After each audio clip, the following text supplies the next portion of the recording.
staring into my eyes.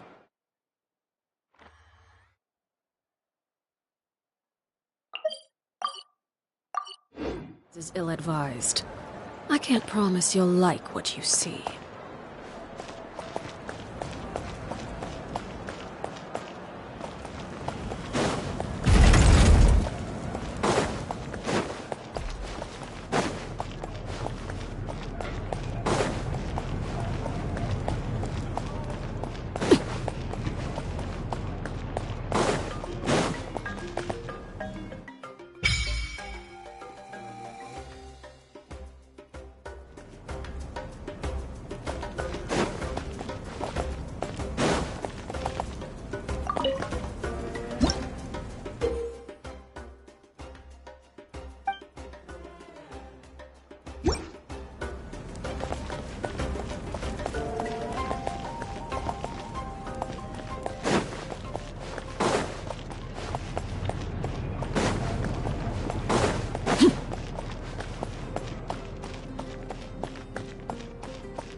Later.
Transfixed!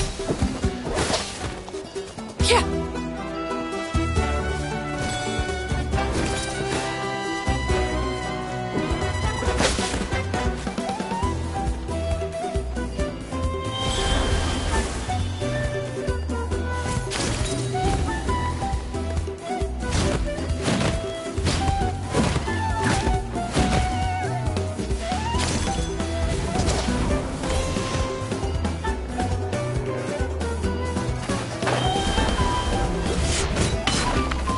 Overruled!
Witness the power of Boba, get them! You're toast! Transfixed! Witness my rise! Overruled!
Time to act.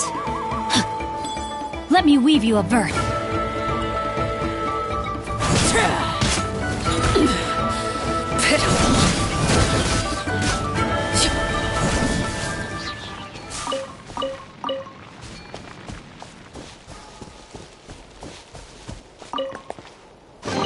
What greater pleasure is there than the unexpected?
Watch this! Show me your move! This is order! Rain outlines your fate. Nice and spicy! Witness the power of Gugwa. Hey-ya!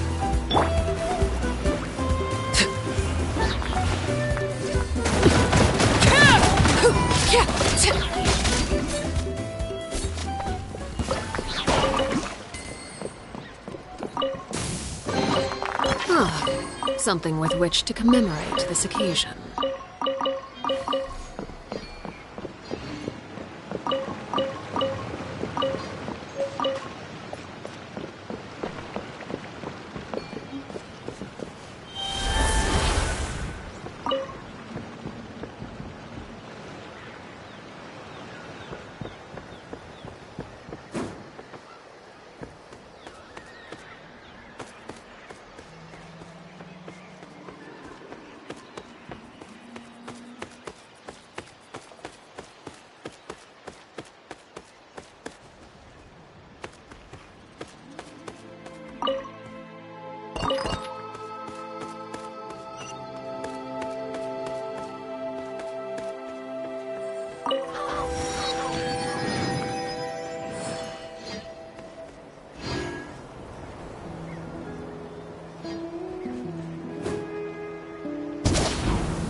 Show me your move. Show me your move.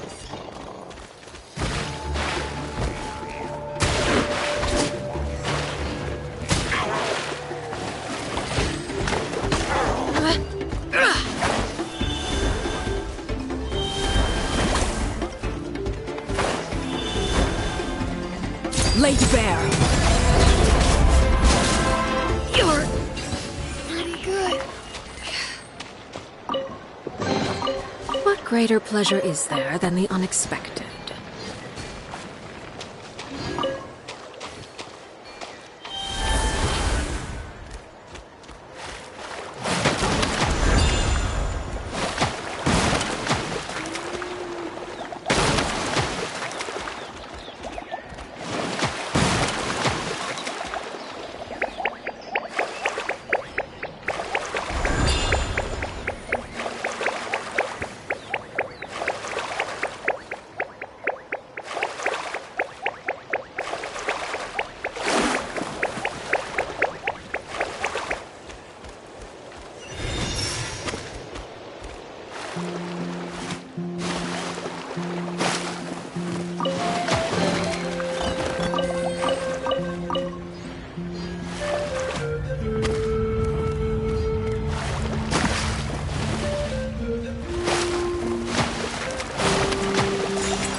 How about this? Take a seat.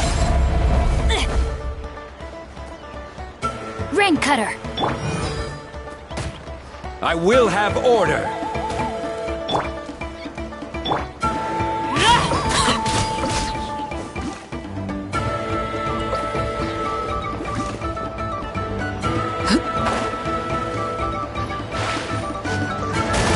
The tide rises! Yeah!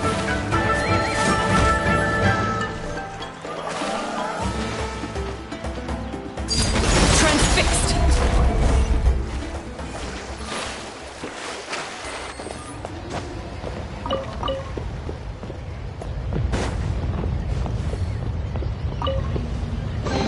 What greater pleasure is there than the unexpected?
Overruled. Rain outlines your fate. Witness the path. Stabilize! Everlasting as the moon! Transfixed!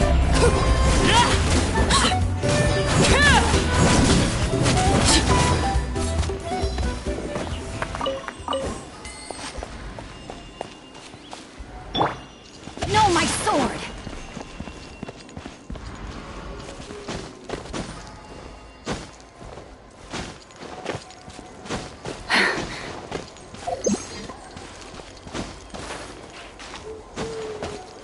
Body and mind.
impressive bounty.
How about this? Some fun, shall we?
We're finally here!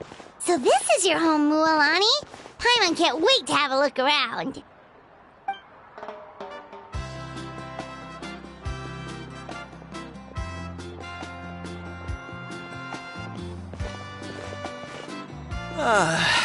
See? What did I tell you? A dip in the hot springs after a battle is just the best. Fetch me a bottle of wine, would you, dear? Just one? Let's get another. It's still early in the day, isn't it? Want to go to Golden Dusk later? Now this is a vacation. Absolutely amazing. Wow, it's so lively around here. Is there some kind of holiday going on? We try to treat every day like a holiday around here. We believe every day is worth celebrating. Now, let me show you around. Where to start? Shochiku Cattle Records, Kalamchi Plaza. Oh, there's so many options, but I recommend starting with the real highlight around here.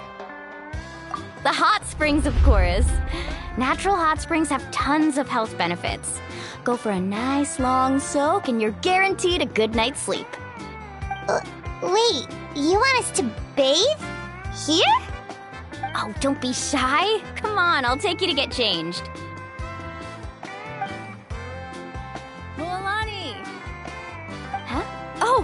Auntie Atea! Please, I've told you that just Atea is fine. Do I look that old to you? Were you taking these two to the hot springs? That's right. Oh, let me introduce you. This is the Traveler, and the small one next to him is Paimon. They only just arrived in Natlan, so I'm taking them around to experience our customs. Hi there! I'm Mualani's neighbor, Atea. By the way, Mualani, I heard you lost to Kachina during the pilgrimage. Is that true? Yeah, I was this close to winning. Oh, definitely not the result I wanted, but still not too surprising. Kachina's always been strong. Anyway, it's all in the past.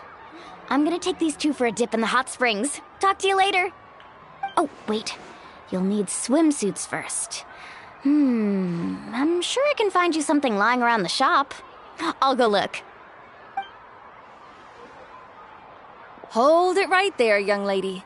Have you forgotten the rule about bathing in the hot springs? Rule? Oh, wait, you mean...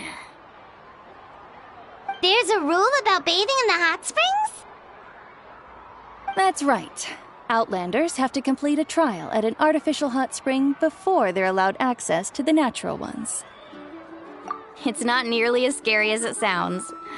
Basically, natural hot springs have higher temperatures that not everyone can withstand. A few travelers have gotten scalded by the water in the past, so now we have an unwritten rule. All Outlanders need to adapt to the lower temperature artificial springs first. But seriously, Auntie Atea, do we have to be so strict? These two are formidable adventurers. I know they can handle it. Famous last words. The hot springs are not to be underestimated. You can never be too careful. Besides, the environment's been unstable lately. Could be a sign that the abyss is about to attack. Oh, that sounds dangerous. You know, Paimon's really not all that formidable, so careful is good. Exactly. There will be no excessive risk-taking on my watch. Mualani, take them to the artificial spring first. Okay. That's more like it. And don't try anything funny. I'm heading to the artificial spring in a bit, and if I don't see you there, your days of copping free meals at my place are done. Relax. Oh, by the way, Atea, how have you been feeling lately? Much better. How else would I have the energy to keep an eye on all you rascals? Hey, you over there! How many times have I told you no roughhousing near the hot springs? Oh, shoot! That weird lady's back again! Run! Stop right there! Ugh, you need a stern talking to! She sure has a lot of energy. She's a legend in our tribe. Everyone knows her. Back before I inherited my ancient name, she was one of Natlan's most renowned warriors, famous for her love of hot springs. In fact, she often threw parties at the hot springs. She referred to anyone who came to these parties as her hot spring buddies. The attendees were all respected warriors like Liliuo, Kaiulani, Vichama, oh, and the Archon. If Paimon lived here, she would take advantage of the hot springs too. It's just... during battle, she was impaled in the abdomen by an abyssal monster. The doctors managed to save her life, but they made it clear that she could never bathe in the hot springs again. Abyssal power still exists within her body. Immersing herself in hot water would accelerate the corrosion of her internal organs and the progression of her illness. Oh, no wonder she has so many scars. Paimon had no idea she was so seriously injured. That's normal. She never talks about her injury. She's worked tirelessly over the years to dig up artificial springs so that more and more people can experience our tribe's natural wonders, even though she can't enjoy them herself. I really respect her for that. Anyway, let's head to the artificial springs. If Auntie Atea gets there before us, we're gonna be in some real hot water.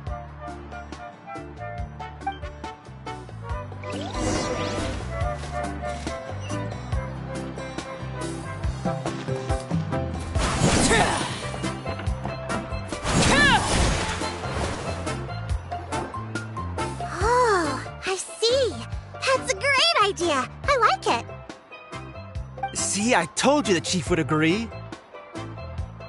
Well, let's get moving then. We can't let a word of this slip to anyone else. Hey, Amina, Hikaru, Marukao. You three seem particularly cheerful today. What's the occasion? Oh, Mualani, you're back. Who are these two? This is the Traveler and Paimon, two very important guests. I wanted to take them to the natural hot springs, but Auntie Atea caught us, so we had to come here first. Oh, what a coincidence! We were just talking about her. We think Auntie Atea's illness has taken a turn for the better. Really? How can you tell? Okay, so while you've been busy with the pilgrimage, we noticed that she's been visiting the hot springs alone at night. Specifically, the hot springs in the cave to the north of our settlement. I'm sure you know the one. Apparently, she used to go there a lot before they became abandoned for some reason. She could never come into contact with hot water before, and now she's visiting the hot springs every night. I mean, it's pretty obvious what that means, right? Yeah, so we got to thinking, what if we renovated the abandoned spring behind her back, then threw her a huge surprise party? Chief Amina thinks it's a great idea too. So, you want in? Of course! How could you even think of pulling this off without me? I'm a little busy right now, though. I'll come find you once we're done at the hot springs. Of course! Take your time. You should focus on our guests for now. These artificial springs are pretty new, but the experience is just as good as the natural ones if you ask me. We really worked hard on them, so I hope you enjoy. And you two, I know you want to focus on Atea's surprise, but don't forget your patrol duties in the meantime. The Abyss could attack at any moment, so we need to stay vigilant. You got it, Chief. We'll keep an eye out. You can count on us. All right, we're off then. See you at the abandoned spring, Mualani.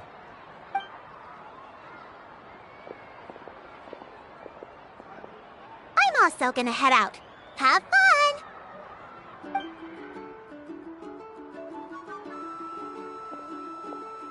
Finally, it's hot spring time! Oh, I already arranged swimwear for you guys, by the way. Come on, I'll show you to the changing room.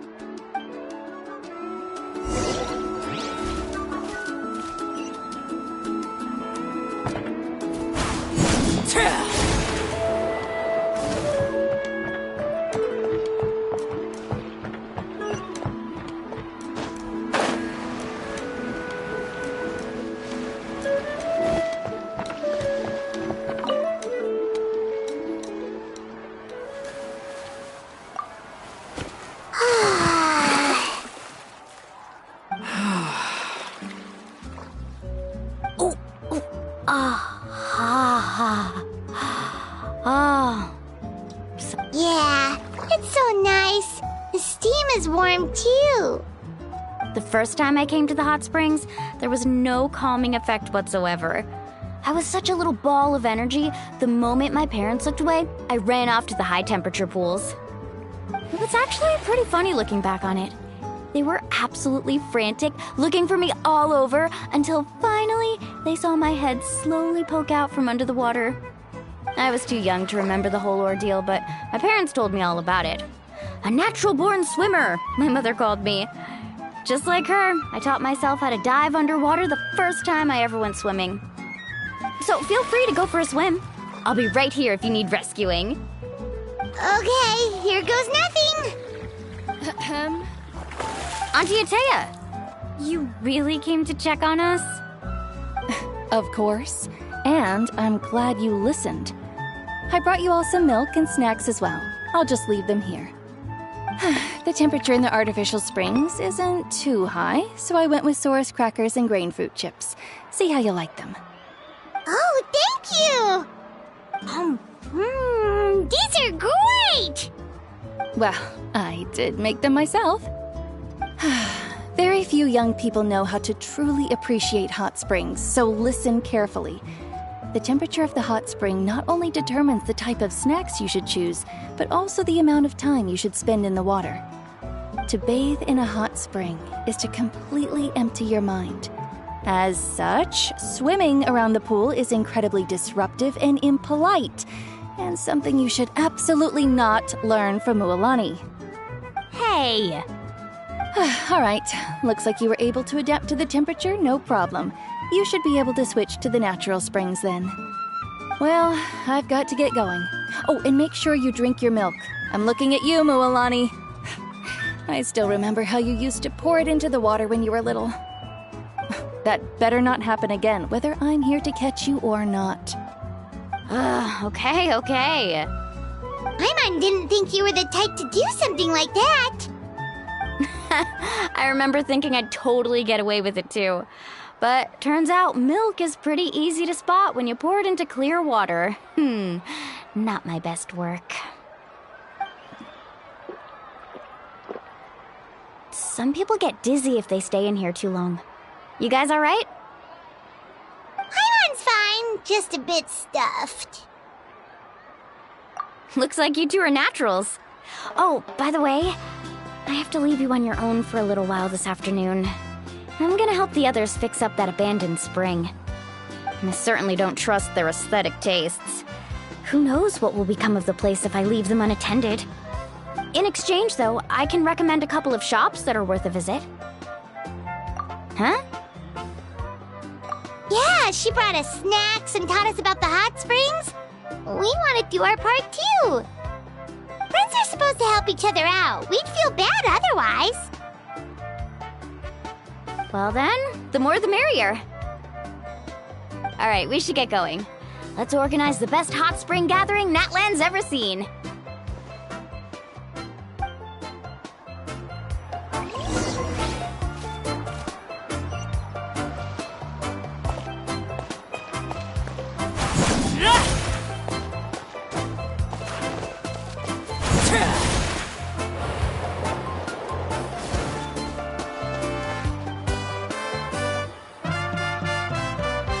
Mualani! Wait, you brought our guests too? We're here to help. But you're important guests. We can't put you to work. Alright. Stop trying to out-polite each other, would you? The sooner we get this party started, the sooner we get to enjoy the real party. Now, where to start? Looks like the water outlet is blocked pretty bad. We'll need to dig under it. Ooh, those boxes in the corner need to be thrown out as well. Oh! They're moldy as all get out! Ugh. Also, someone needs to go out and get some cloth, wood, and decorations. Oh, and snacks too. I say we get enough for 20 or 30 people. Bulk purchases fetch the best prices after all. Oh, but don't just accept the first offer they give you. I'm not good at haggling. Why don't you go? Hey, I'm not any better, and I wouldn't even know what to buy. How about we handle things here while you three deal with the shopping? Yeah, that works too. I can introduce you to all the shops while we're at it. Alright, let's meet back here later.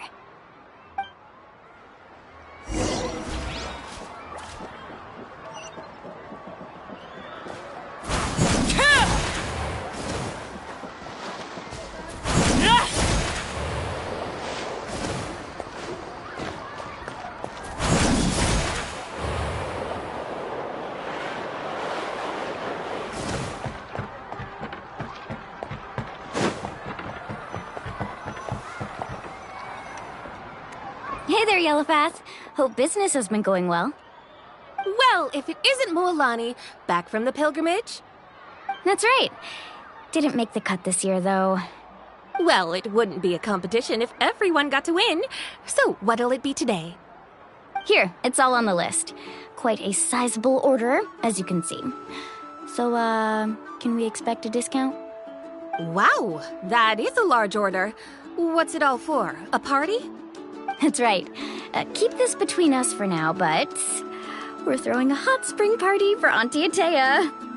Wait, you're saying she can go in the hot springs again? That's great news! How about this? You can have the decorations on the house, and I'll give you 20% off the cloth and wood. Come on, I know you can sweeten the deal. That pile of wood's been sitting there since I left for the pilgrimage. At this rate, you need to get rid of it or it's gonna go moldy. All right. Such a handful. Just give me a moment while I pack all this up for you. Wow, that was amazing, Mualani! All in a day's work. By the way, Yellowfath, are these 2 stones for sale? Interested? They won't come cheap. I'm not planning to haggle this time, I promise. Package them separately, would you? Nope. Kachina likes shiny little trinkets, so whenever I come across something like that, I always buy it for her. I'll hold on to them for now. It'll be a nice little surprise for her when she returns victorious from battle. I'm sure she'll like it. All right, that should be everything. If you could just double check, make sure nothing's missing. Let me see. Huh? What's this crate of juice doing here? That's on the house. 7 years ago, when the Abyss attacked our tribe, Atea saved my brother's life. She never asked for anything in return, but I could never forget what she did for my family that day. So, send her my regards, would you? And have fun! Oh, we will. It's gonna be a party to remember. Thanks a lot, Yellowfath. Well, that's our shopping done. Let's head back.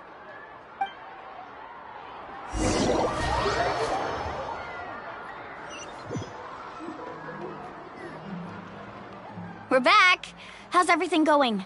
Wow, this place cleaned up nice. You got the water unblocked too. Good work.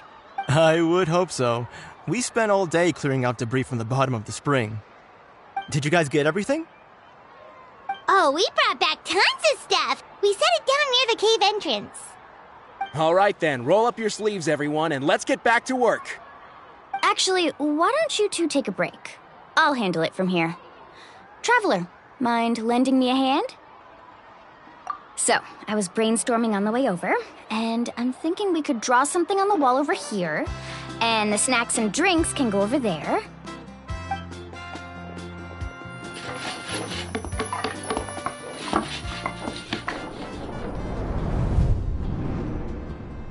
So, what do you think?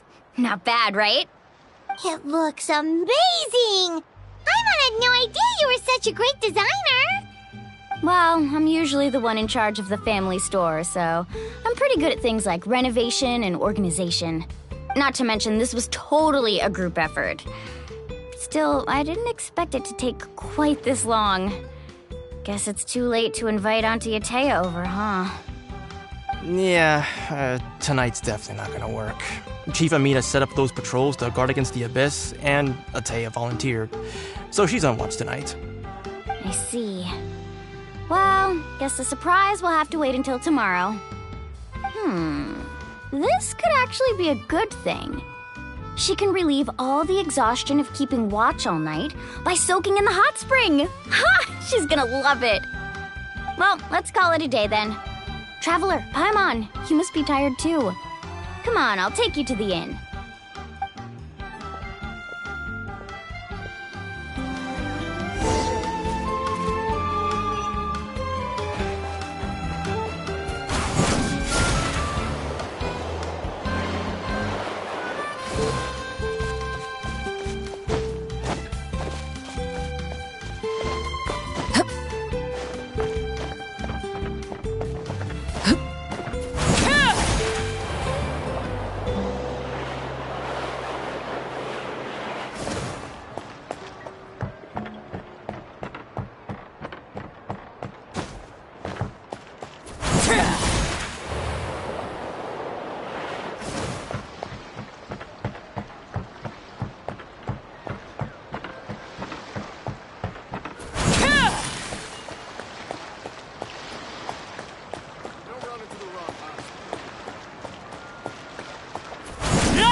All right, this is it. Get a good night's sleep, okay? I'll see you tomorrow. Yep, good night!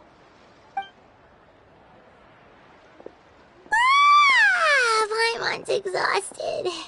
We really went all over the place today, didn't we? Anyway, we need to be well rested for the party tomorrow, so let's head inside.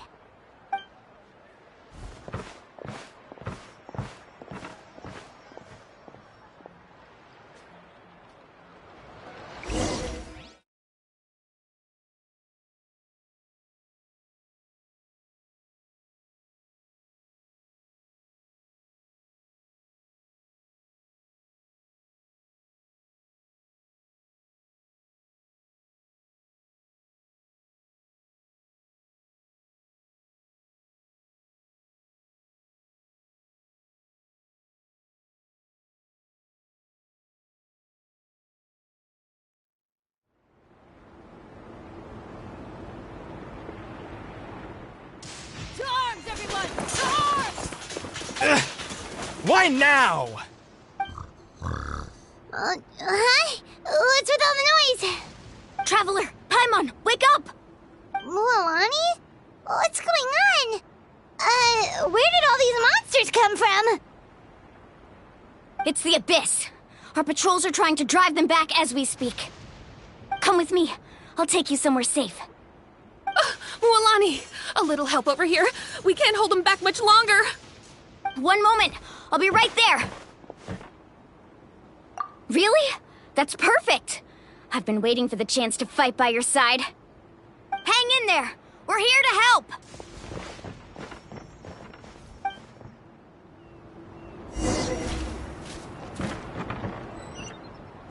Carving waves. Amazing.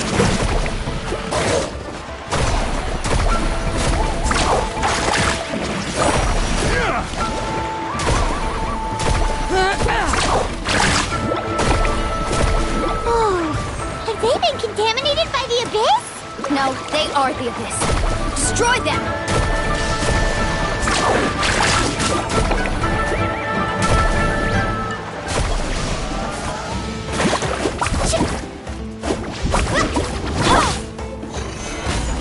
Order guide you.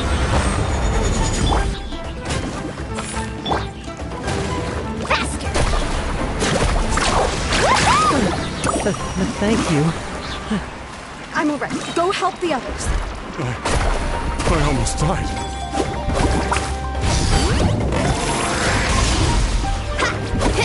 Carving waves!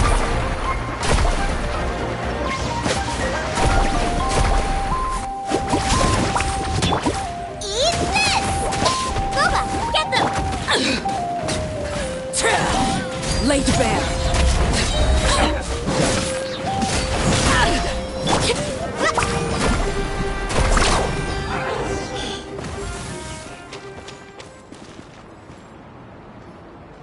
We've cleared out most of the monsters over here. Thanks for your help. It would have taken me ages on my own. Looks like we're still in for a long night, though. We still have no idea where these creatures are coming from. Let's go ask Amina. She'll have a better handle on the situation.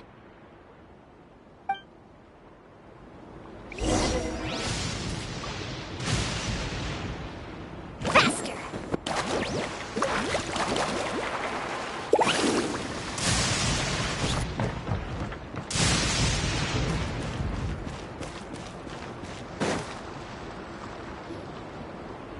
Amina!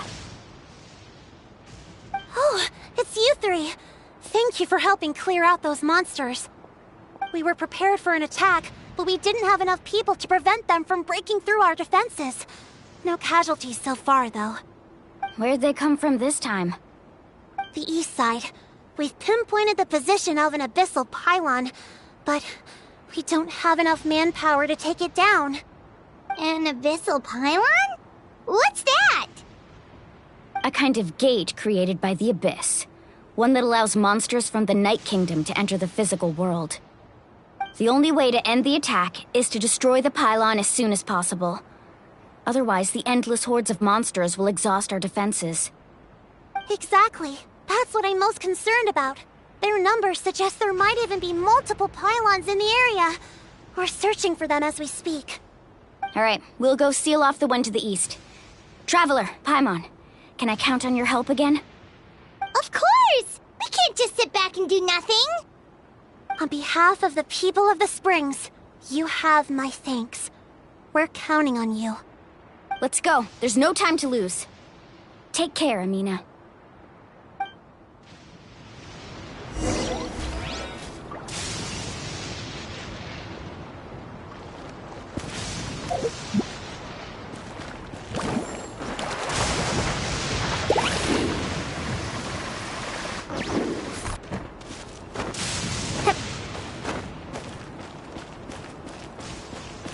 Carving waves!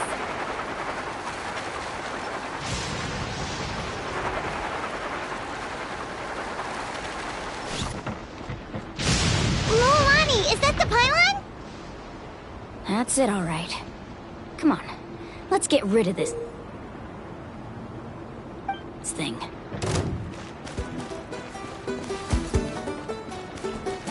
Let's ride! Come on! Show me your courage!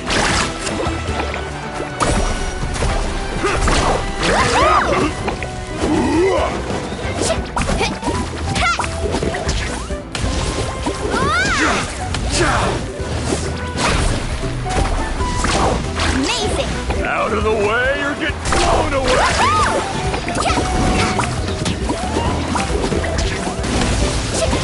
Off we go! Go! Carving waves!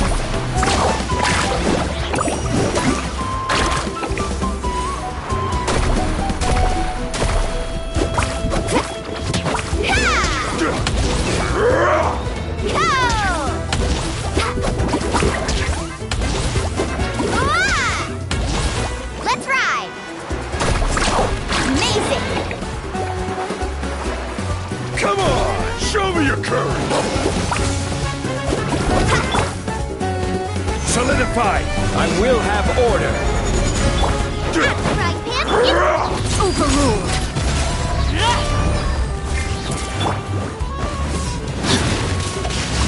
Let me weave you a verse.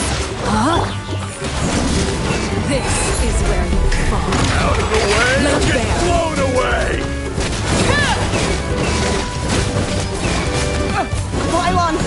It's over there! Hurry!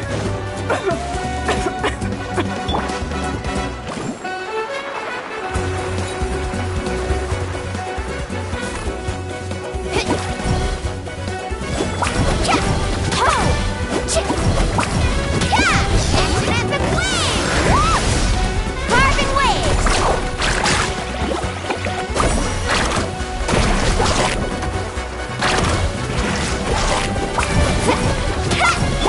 Order guide you!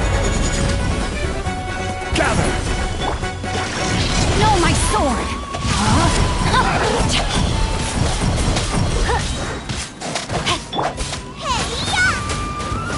Booba, get them!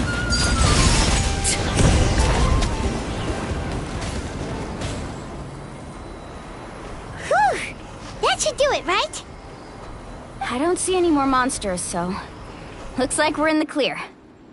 Do these attacks happen a lot? Must be hard on your tribe. Yeah, it makes things hard sometimes, but that's how our ancestors have always lived. Besides, the Abyss doesn't care how difficult our lives are. Fighting back is the only option. Come on, we should head back. Huh? What are you looking at? Is there something over there? You're right. Mualani, look! They're coming from that direction! Wait, that area looks kind of familiar. What? How unlucky can we get? We just finished the renovations. We probably don't have any reinforcements over there, so it's up to us. Let's move. Huh? Seems like the monsters are decreasing in number. Come on, everyone, keep it up!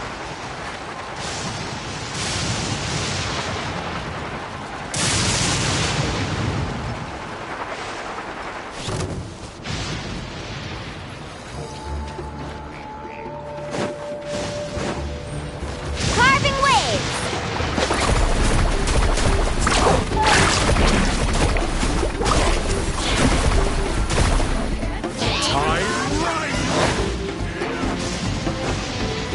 Need a surfboard?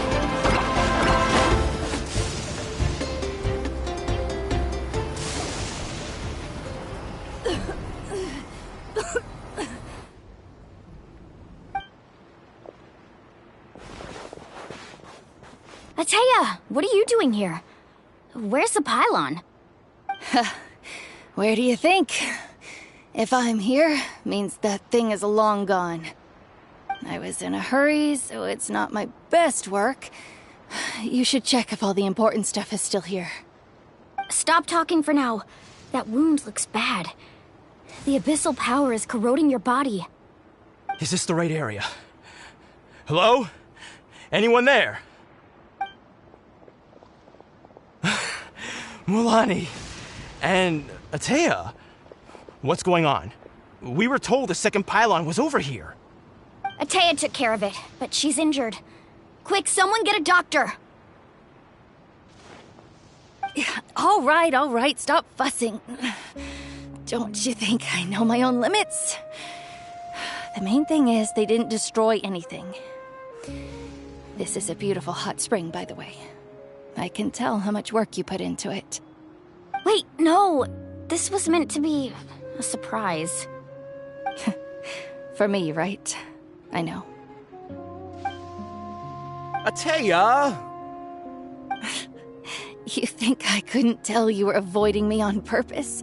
Not one of you stopped to say hello today. It couldn't be more obvious that you were hiding something. And you, Mualani, were you the one that brought the snacks? How many times have I told you, you have to choose them based on the temperature of the water? Oh, forget about that. The doctor's almost here, and you're gonna get all better. Then we can have a meal together, and I'll help you make whatever you want, okay? You just have to hold on.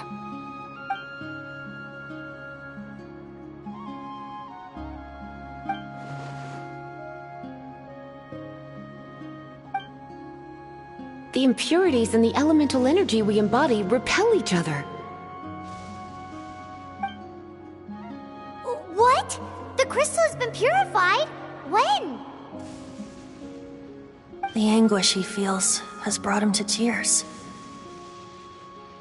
I also came across a teardrop crystal. Can you purify it?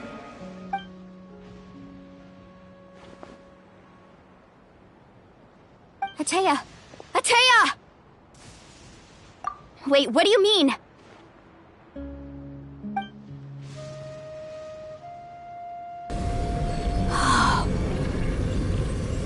What is this? Some sort of purification? The abyssal power, it's being cleansed away! How can that be? I never knew that was even possible.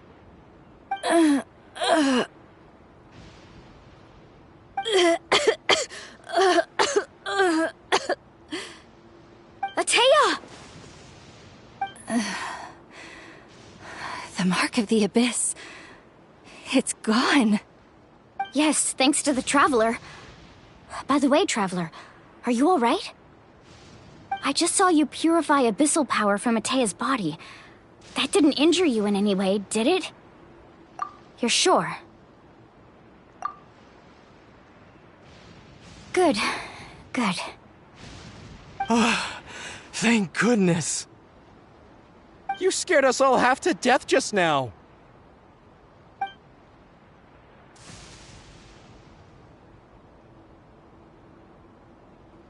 All right, everyone, head back and get some rest. We'll meet here tomorrow. We'll celebrate Atea's recovery and our triumph over the abyss. And most importantly, we'll show the Traveler and Paimon how grateful we are for their aid. Let's make it an occasion to remember. Dismissed! Got it! Got any other secret powers I should know about? But seriously, you really came through for us tonight, so thank you. Paimon almost forgot you had that ability.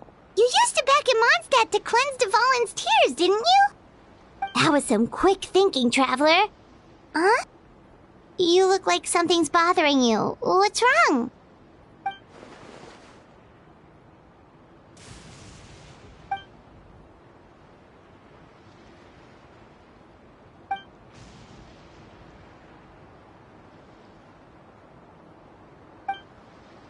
Abyssal power still exists within her body. Immersing herself in hot water would accelerate the corrosion of her internal organs and the progression of her illness. We think Auntie Atea's illness has taken a turn for the better. She could never come into contact with hot water before, and now she's visiting the hot springs every night. I mean, it's pretty obvious what that means, right?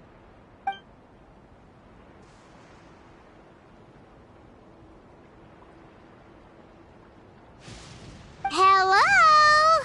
Traveler? Maybe you can zone out some other time because Paimon can barely keep her eyes open. Let's head back for now.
Not interested in hanging out with the other kids?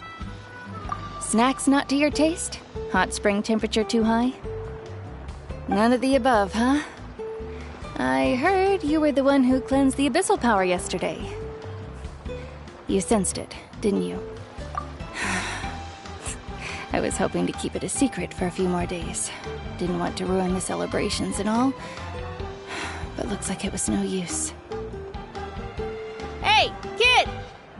Who, me? Yes, you. Come on. Let's go for a walk. Hey, where are you going? Did something happen? Just going to get some air. It's too noisy in here. You have fun. We'll be right back. Oh, and there are extra snacks in that box over there if they need replenishing. Baked them all fresh this morning. All right! Sounds great!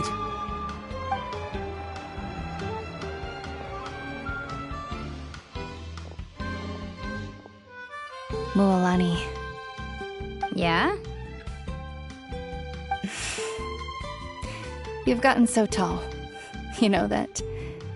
Feels like just yesterday you were that rambunctious kid causing trouble all around the hot springs. It's like all that time passed in the blink of an eye. Tell me, how are your parents? They're away on business. Seriously, Atea, what's going on? You're acting strange. Traveler, did something happen? Both of you seem a little off today. I guess I should explain. I wasn't visiting the hot springs because I was getting better. And that pylon yesterday, I didn't go face it by myself because I was reckless or too anxious to wait for reinforcements. It's because my body isn't going to last much longer. Your friend saved my life in that cave, and because of that, I got to enjoy this celebration with you all. But I'm just a few days shy of the end. The hot springs, I'm just trying to enjoy them for as long as I have left. Oh. Mualani? That better not happen again, whether I'm here to catch you or not. That's what you said back at the artificial spring. I had a bad feeling then, but I didn't want it to be true. I wanted to believe you were actually recovering. You want to know something? Recovery, death, to me, the two aren't all that different. Both are worth celebrating. You've never been resurrected, so you might not understand. But Death and I, we're old pals by now. There's nothing sad about being reunited with an old friend. I lived with regret for a long time. Regret that my illness meant I could no longer take to the front lines, especially as our nation slid deeper into crisis. But yesterday, I was finally able to let go of that regret. Not only because I found the strength to fight the abyss, even at the end of my life, but because I got to see you in action, Mualani. Seeing you out there, it made me realize that I don't need to worry about our tribe or our nation's future. You have the capacity to bring us all together.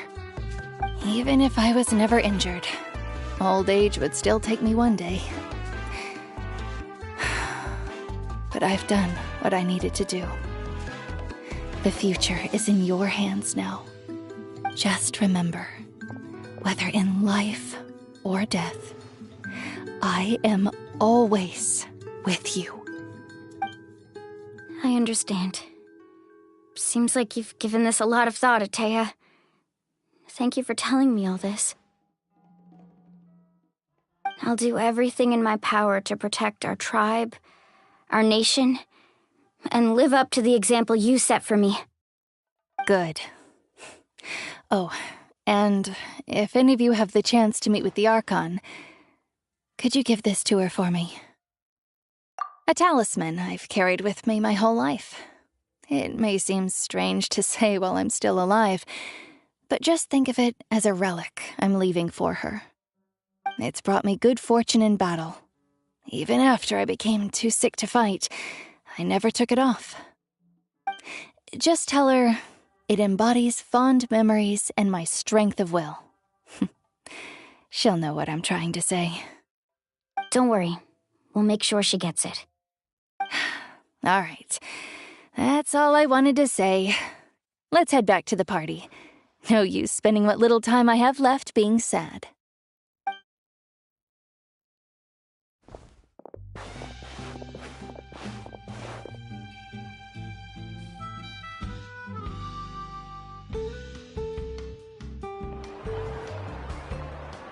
Traveler, Atea, Mualani! If you don't hurry up, there won't be any snacks left! Excuse me, what did I say about bathing in the hot springs on a full stomach?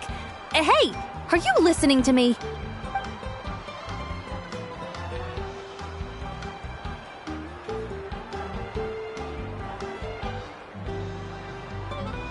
Life is a journey in which there's no turning back.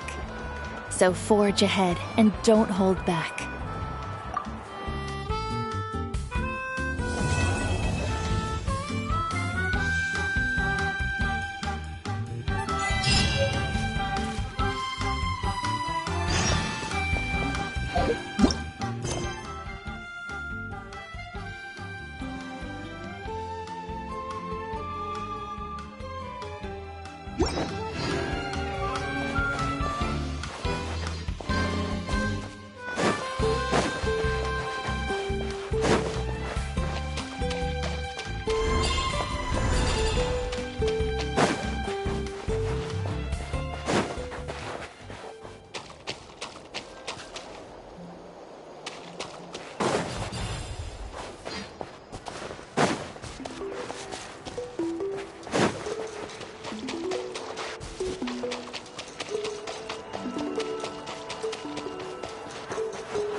Feels like a whole new Paimon after those 2 days in the hot springs.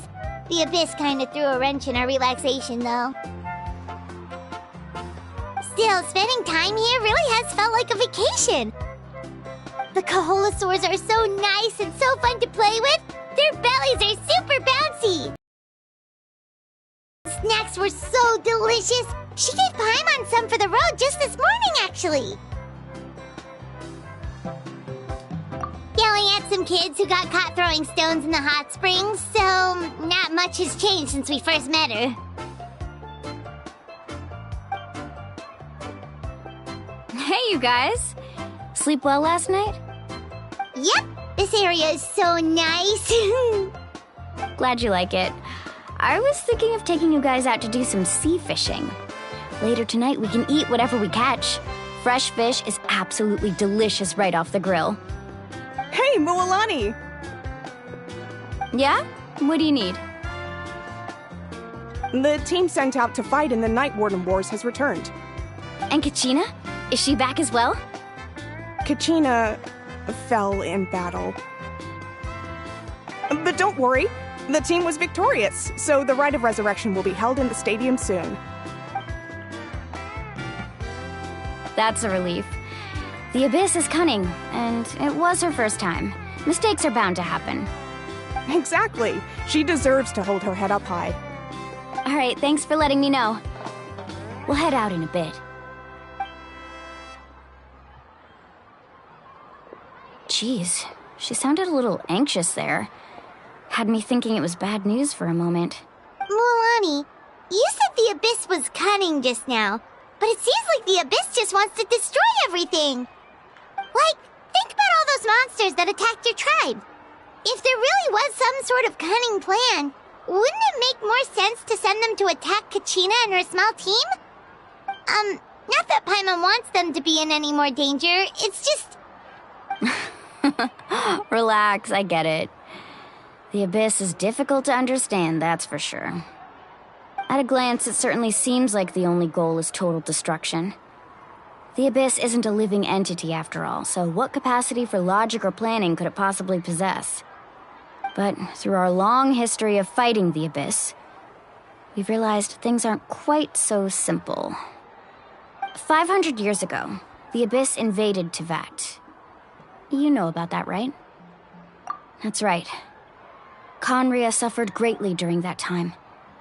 But so did every other nation in Teyvat. And Natlan was the worst affected of all. It took the combined efforts of the then Pyro Archon and heroes from every tribe to finally repel the Abyss. Even so, the effects of the invasion lingered for hundreds of years, only able to be reversed little by little. Our tribe's waters were contaminated. The Children of Echo's territory was overrun by dangerous sludge surging from underground. Unrelenting black winds tore across the lands of the Flower Feather clan. It was like each disaster was designed for a specific tribe. Exactly. We once thought that the Abyss's desire for destruction was a sort of primal instinct, but its methods are, in truth, marked by intelligence. We now believe the Abyss has invaded the Night Kingdom, and has the capacity to read the memories of this land at any given moment. And that's how it became so dangerous and cunning. Almost like it knows you inside and out. Yes, and that's why we've been unable to fully eradicate it, even after all this time. Luckily, the problems left behind by the Abyss have been successfully addressed by the various Pyro Archons we've had over the years. Now every tribe is prospering and things are looking up.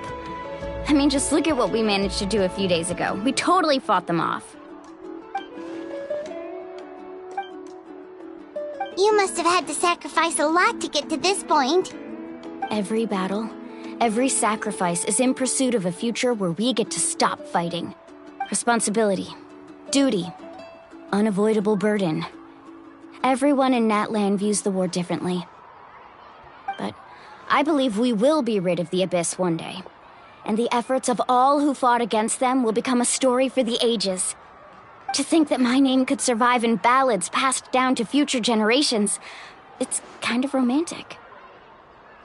Everyone has something that drives them forward, you know? We have to. Not only for ourselves, but for our future. Anyway, let's head to the stadium. Our fishing trip can wait until Kachina's back with us. The sea's not going anywhere.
one's gonna miss out on the chance to welcome our heroes back from battle. It's their moment of glory. Kachina's gonna be so flustered. She's never had this many eyes on her before.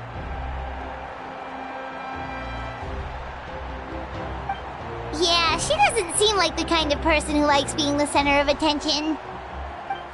Looks like I'm just in time. Kanich, you're here! Yeah, a commission ran longer than expected, but I made it. I heard about the incident with your tribe, Mualani. Is everyone alright? Yeah, it's all taken care of. Our new friend here's got some tricks up his sleeve, by the way. He's just as strong as Kachina made him out to be. Hey, look! Is it about to start? That's right. Someone will come out and recite a eulogy, and then we'll sing the Ode of Resurrection together. Come on, let's find a spot with a good view. When the singing starts, just follow my lead and you'll be fine. Let's go somewhere higher up so Kachina can spot us.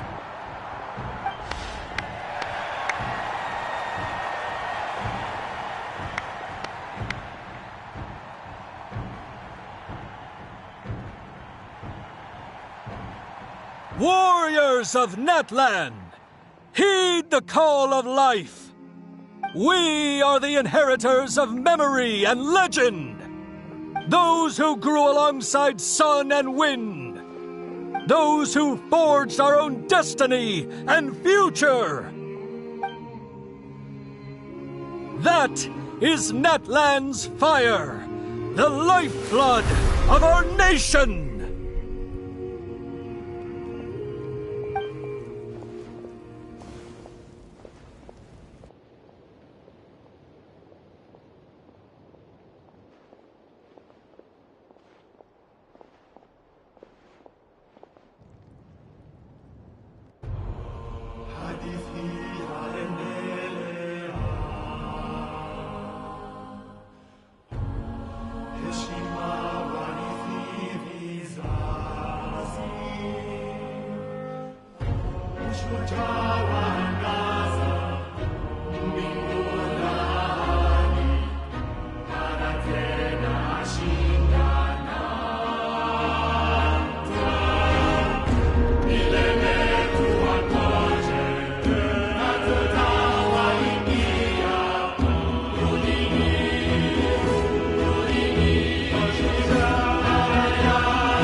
I could not find Kachina within the Night Kingdom, or locate her ancient name.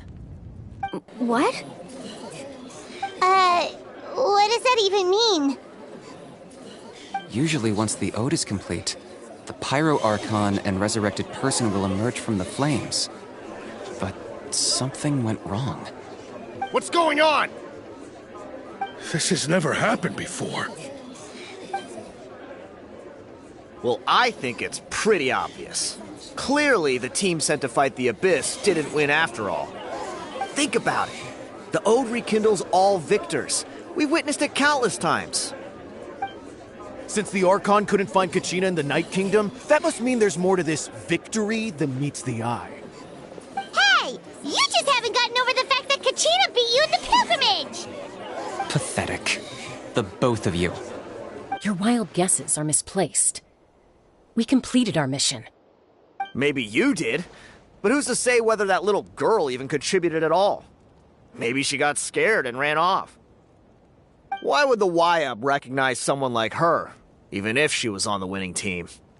How dare you insult a hero of Natlan like that? Kachina sacrificed herself to repel the Abyss. She doesn't deserve to be subjected to your vile rumors when she's not even here to defend herself. Calm down, Mualani. There's no point arguing with the likes of them. I can't just sit here and let them slander her like that. To insult a hero of Natlan, the person actually has to be a hero. You! Think about it, everyone. Who do you think is really at fault here? A girl who never should have even gone to war? Or the great Pyro Archon? Why would the rules of our nation suddenly stop working? That's true. If she wasn't revived, it must mean she failed to achieve victory. Maybe the Wyab interpret victory in different ways? I mean, that girl didn't look all that strong to me.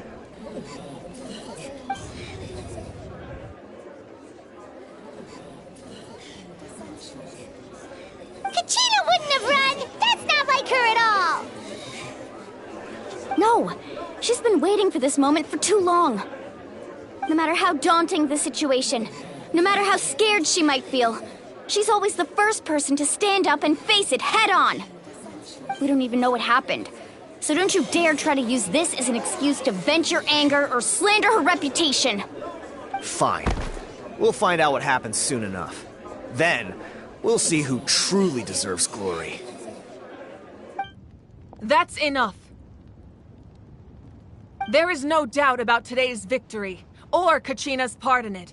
She is a hero worthy of our admiration and celebration. However, the failure of today's ceremony is undeniable. Kachina has not been rekindled, and I offer you all my deepest apologies as I continue to investigate this matter. To prevent further casualties, I have decided to suspend the pilgrimage until this matter is resolved. What? No one is all-knowing. No one is infallible, not even myself. But doubt is a means by which we seek the truth, not a weapon we wield against others. I didn't mean it that way, Archon. I just... If there are things you wish to clarify, then ask me directly. Doubt my answer if you wish. But now's your chance. You have concerns? State them. No, of course not. Even though I have said nothing to change your mind, then it would seem the truth never mattered to you at all. That guy doesn't even have the courage to answer the Pyro Archon's question. So much for all that glory talk earlier. I have a question, Archon. My friend Kachina. Do you have any idea where she is? It's extremely important to me. I know you said you were investigating the situation, but I'm sorry, that's not enough. I've already shared everything I know. If you want to learn the truth and rescue your friends sooner, you should join the investigation. So, what do you say? Of course I'll join. In that case, come see me in the speaker's chamber. We should join them. Oh, and if it's not too much trouble, could you drop by as well, Traveler? I'd like to have a chat. Rest assured, everyone, I'll keep the tribal chiefs informed on the progress of the investigation. Once again, I apologize for the outcome of this ceremony. If there are no further questions, let's part for now. Did she just ask us to come along? I believe she did. Let's go. I'd like to know what's going on myself.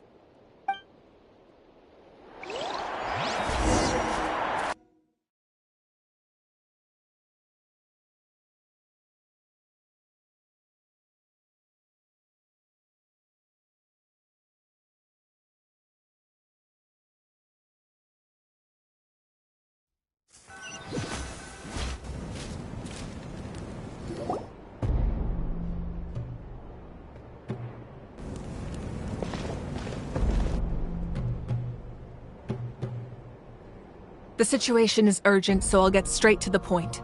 Kachina is undoubtedly a hero of Natlan, and I'm deeply sorry this happened to her. There's been unrest in the Night Kingdom, but I don't know what's causing it. As a result, I've been unable to track down her location.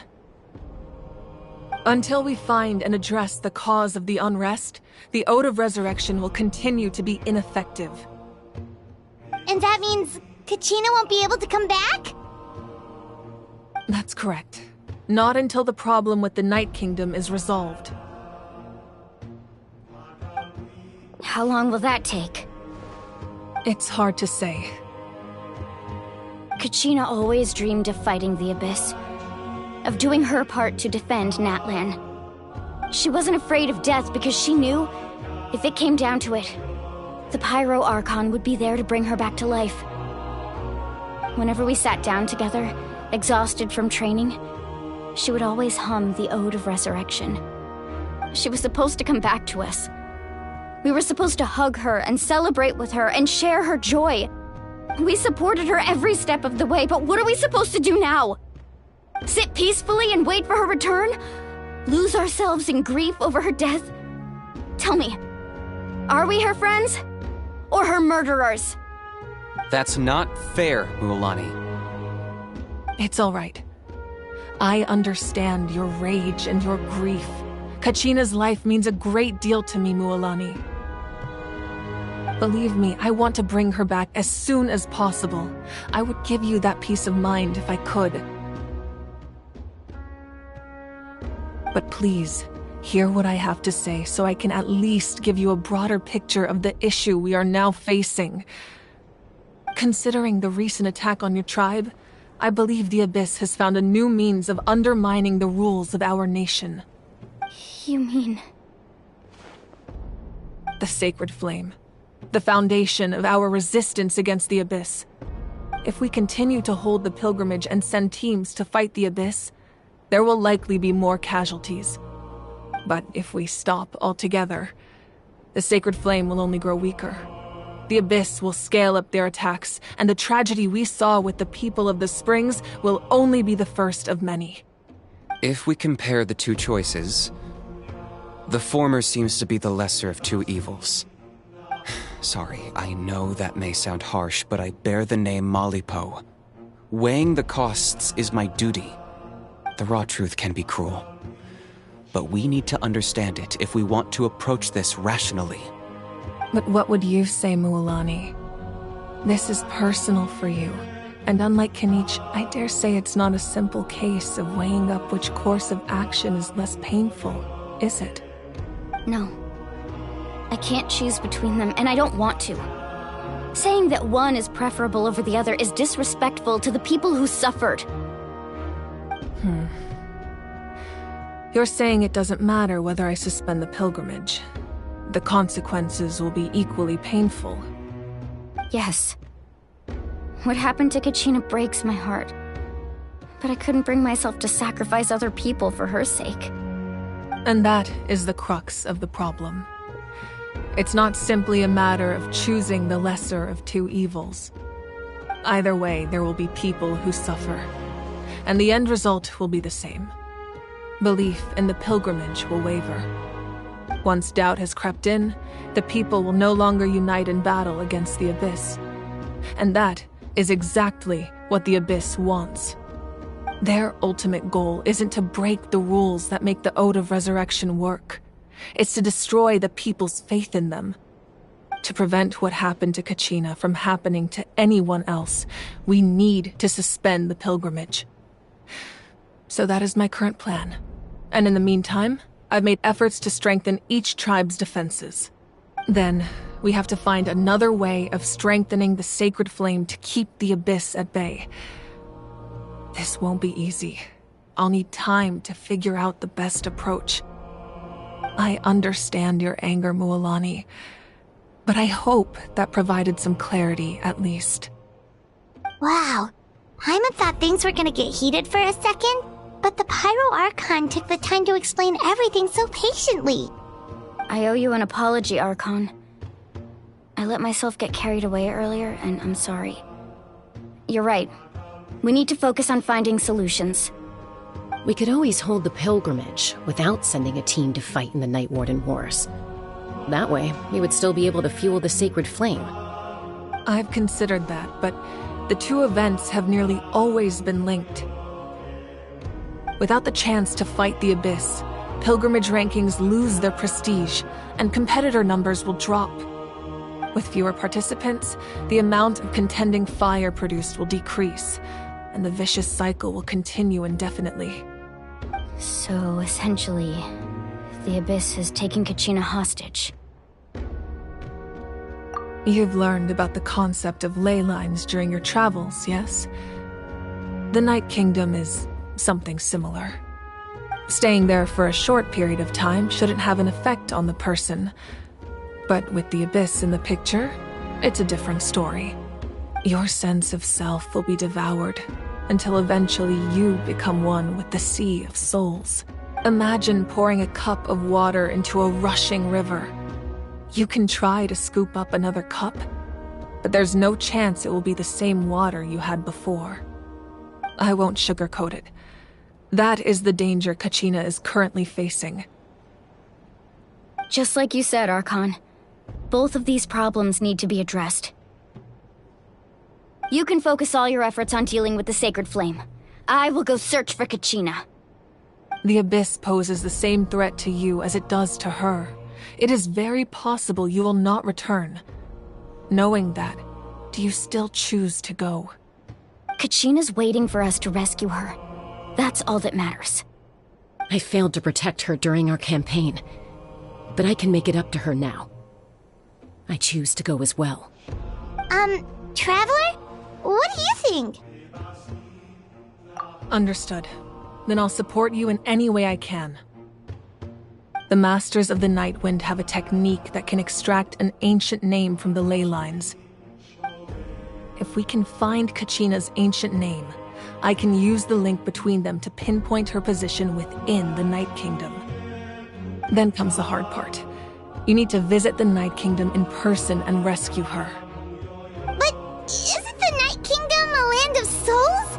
Can we even go there? Under normal circumstances, only the consciousness can enter. But there is a way to go there in person.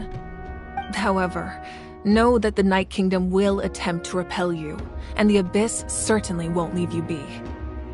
That's fine by me. Same here. Fighting the Abyss is nothing new for me. So, Paimon's the only one who's scared? Well, if you're going, Traveler, Paimon's going too. Citlali of the Masters of the Nightwind once created an artifact that can be used to communicate with the Wyab. We call it the Spirit Speaker Stone. It was originally used as a ceremonial artifact wielded by the tribal chiefs, but that spiritual quality also means it can be used to search for an ancient name. That was the artifact I delivered to the Scions of the Canopy a few days ago. Didn't think I'd be hearing about it again so soon. Thank you so much for your help, everyone. Your thanks are unnecessary.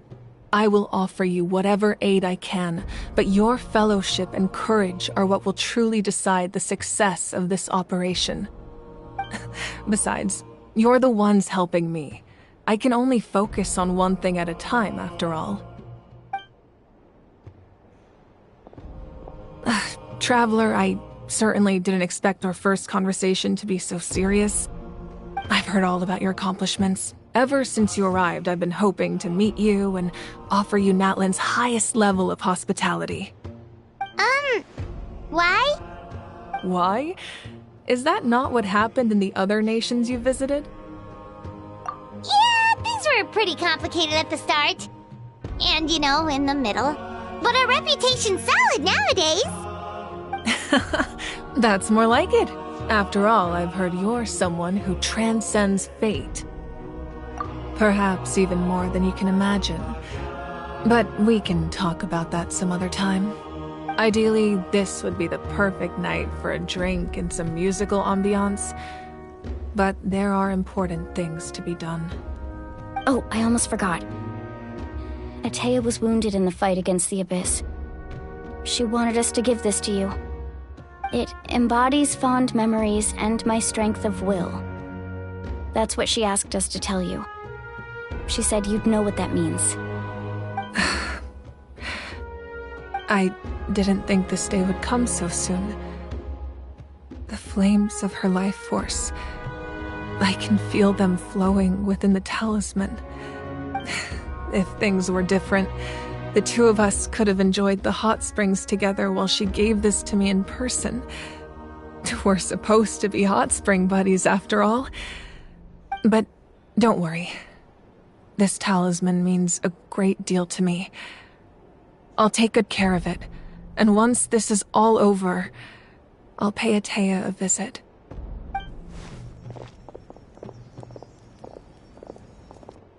You said you didn't want to jeopardize the production of contending fire. But that's not at all why you decided to suspend the pilgrimage, is it? You're right. Even now, the production of contending fire is far from sufficient. The gradual corrosion caused by the Abyss has resulted in a massive shortage of pyro energy, and we're currently at the breaking point. As things stand, the pilgrimage is a lost cause.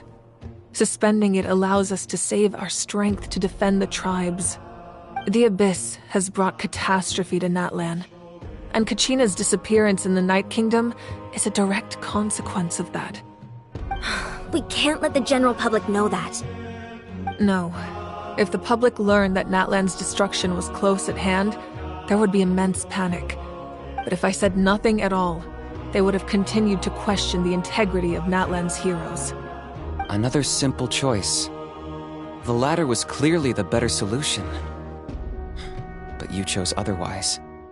I have never subscribed to the belief that the right choice is the one with the fewest sacrifices. Let's go. There's still a way for the sacred flame to last a little longer. You mean? Yes. Come with me.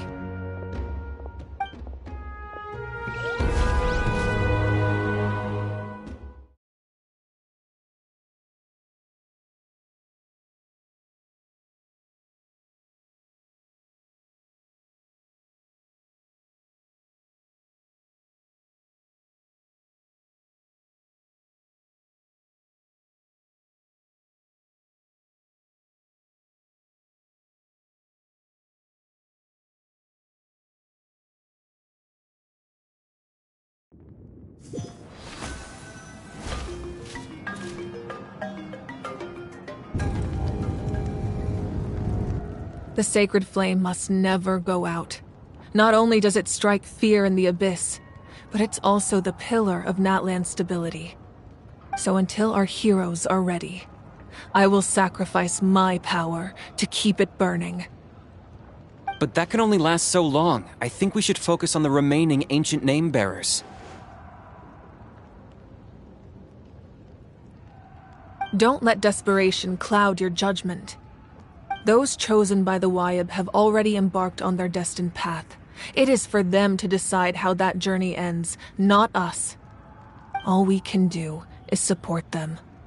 Even so, for you to make this sacrifice, it's not right. If not me, then who? No other is capable of sustaining the sacred flame. I possess great strength, but I'm not above my people. This is part of my duty.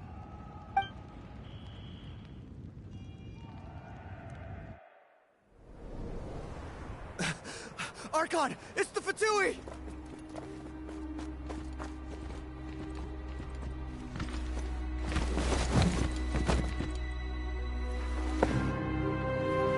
The Archon of Natlan.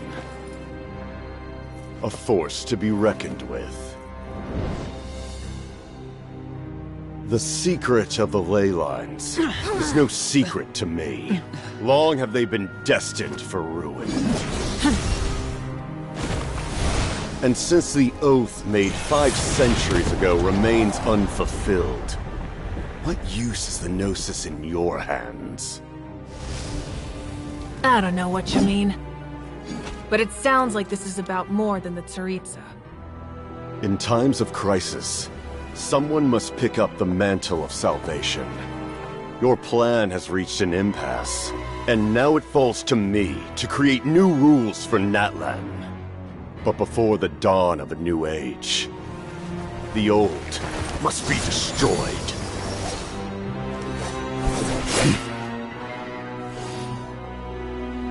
I assume that's the end of your speech?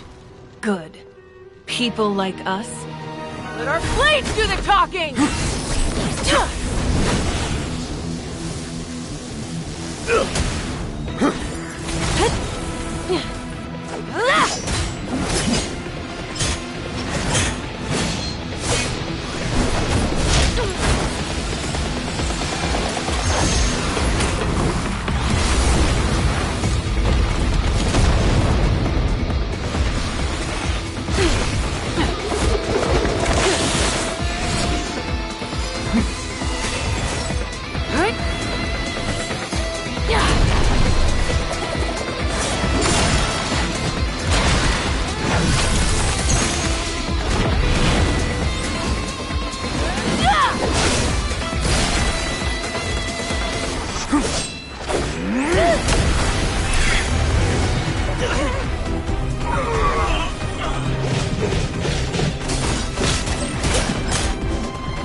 Masters of the Night Wind. Send word. The captain and his followers must be apprehended.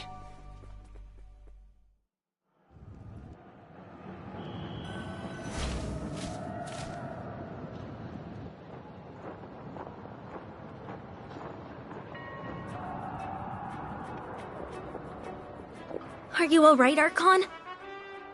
He was a formidable opponent. Exactly what I would expect from the first of the Fatui Harbingers. I never imagined someone could match you in combat.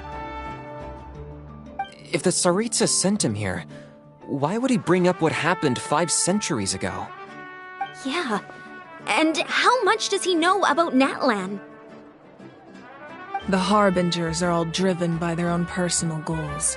The only purpose that unites them is collecting the Gnosis. But I'm sure the captain has his own reasons for being here as well.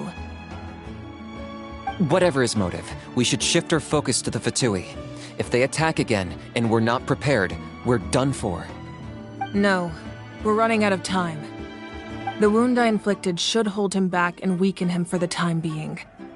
Besides, I'm sure you noticed, the power that came to his rescue just now came from the Masters of the Night Wind.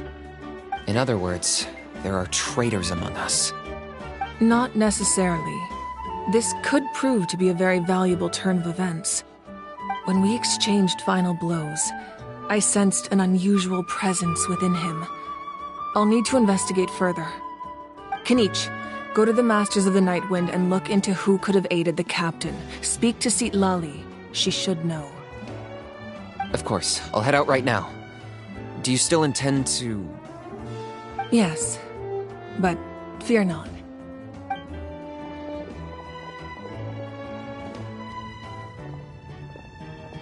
Natlan's strength has never rested solely in its Archon.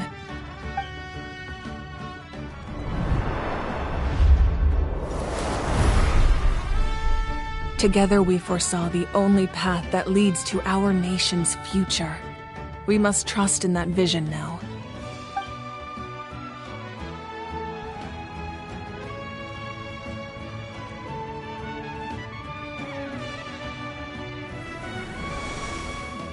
Is everything okay, Archon?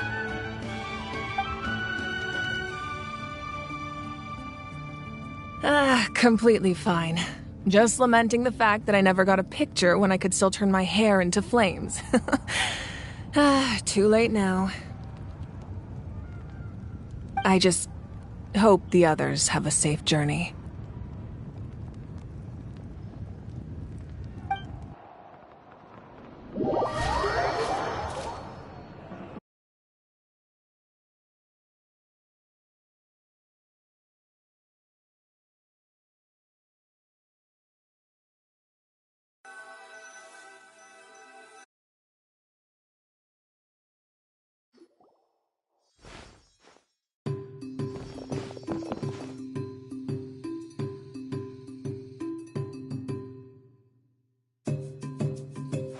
What's happening at the stadium? Did something explode? It feels like the Archon unleashed her power. She must be fighting a formidable opponent. Should we go back and check what's going on? Have faith in the Archon. She wouldn't lose in a one-on-one confrontation. Once we find Kachina's ancient name, we'll head right back. Okay, let's just keep climbing. Everyone really hopes nothing goes wrong.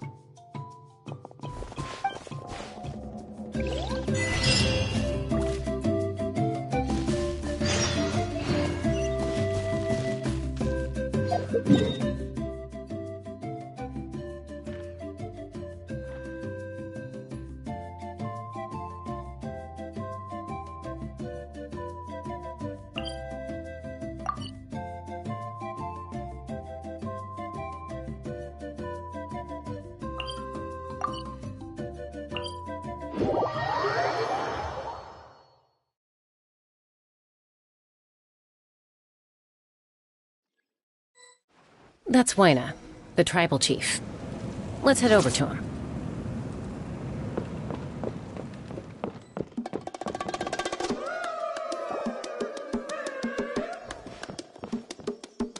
Chaska. Nice to see you again, Wyna. I'm afraid we don't have time for pleasantries, so I'll get right to it. We're here for the Spirit Speaker Stone. Whoa, hold on a second. At least tell me why you need it first. My friend Kachina is trapped within the Night Kingdom. We need the stone to find her ancient name and rescue her. Rescue her? From the Night Kingdom? That's right. I'm sorry, but someone needs to tell you what you don't want to hear. Going there, a mature warrior would never make such a foolish decision. The nature of battle is unpredictable. You never know how it's going to end. Losing a friend is tragic, but when that happens, the best thing you can do is focus on how to prevent further casualties. I appreciate what you're trying to say, Chief Wyna. But if the price of maturity is abandoning a friend in need, I'll choose foolishness any day. If Kachina's still holding on, then so will I. I thought you might say that. Is something wrong, Wyna? This doesn't seem like you. Life isn't complete without taking risks. That's always been your mantra. It's nothing. The Night Kingdom is a dangerous place. Can't blame me for checking if you were up to the task. If you're that determined, far be it from me to stop you. Here's the stone. Keep it safe, okay? It's not like we have a spare. Thank you. Huh. Seems like you two go way back. But aren't you from the Flower Feather Clan, Chaska? Oh, Chaska's a peacekeeper, so she's famous throughout the tribes. She's always the one people call to resolve conflicts, so we slowly got to know each other that way. Her younger sister Quichi's always hanging around our tribe, too. She's helped us out a lot in the past. Oh, you have a younger sister? Yes, I'll introduce you to her sometime. But let's get back to business. Wyna, how do we use the stone? As you probably know, your intended destination is completely different from the real world. The Night Kingdom is like a river flowing with concepts, and the ancient name you seek is like a tiny fish swimming downstream.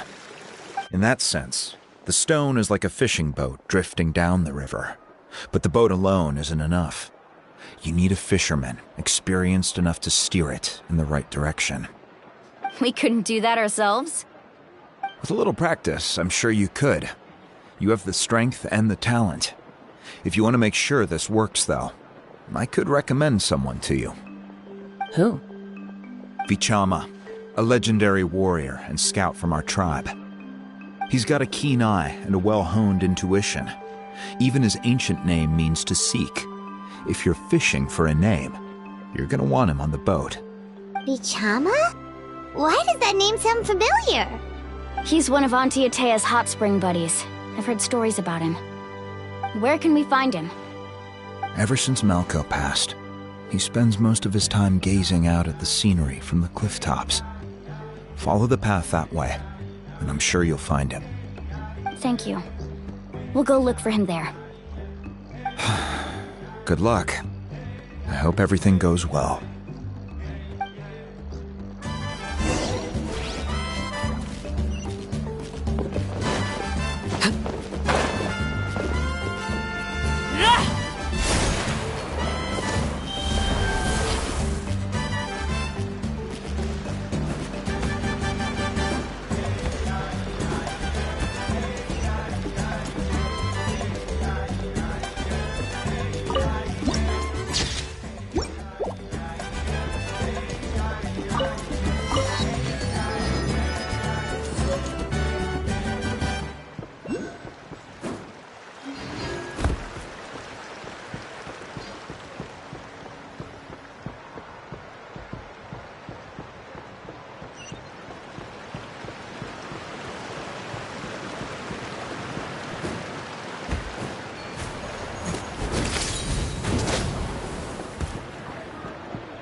Someone admiring the scenery from the cliff tops. Ah, that must be are you Vichana? That's me. Did you need something?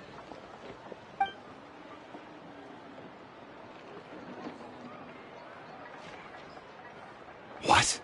You're saying you can bring someone back from the Night Kingdom? How is that even possible? No, if you really think about it, anything's possible in that kind of place. But that would mean... Are you okay?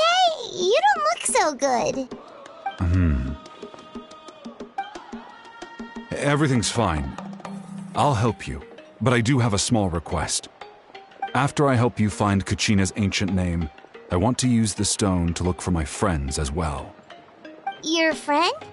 Oh, why not mention someone named Malco? Is that who you're talking about? Yes, but I'd rather not get into it if it's all the same to you. That's not a problem. We agree to your request. Yeah. Since you're helping us find Kachina's ancient name, it's only right that we return the favor. Then we're agreed. Can I have a look at the stone?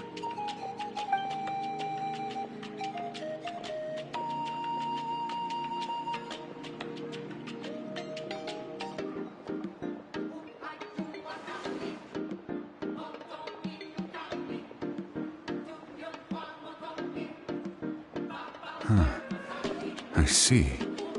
From what I can tell, it functions almost like an abyssal pylon. Both connect the Night Kingdom to the living world.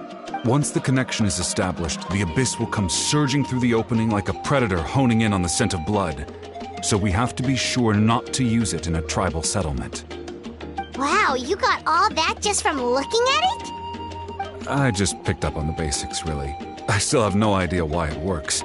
You said someone named Sitlali invented this. They must be a genius.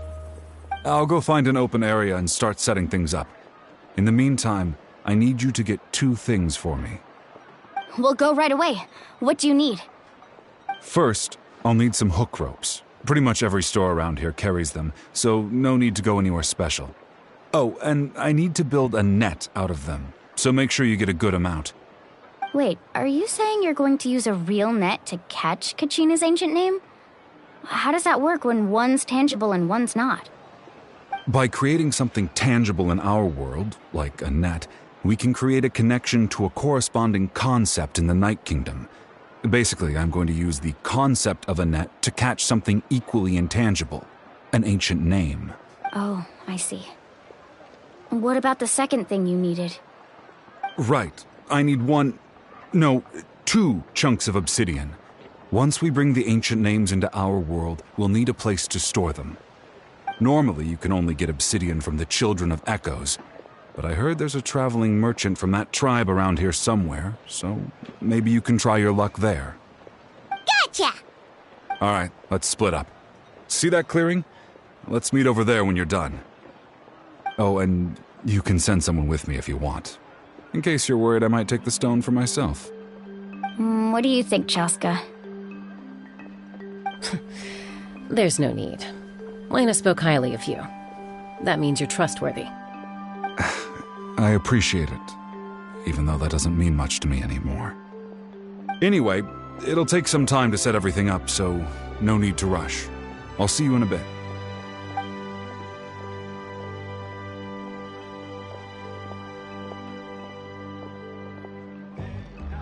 What an odd guy.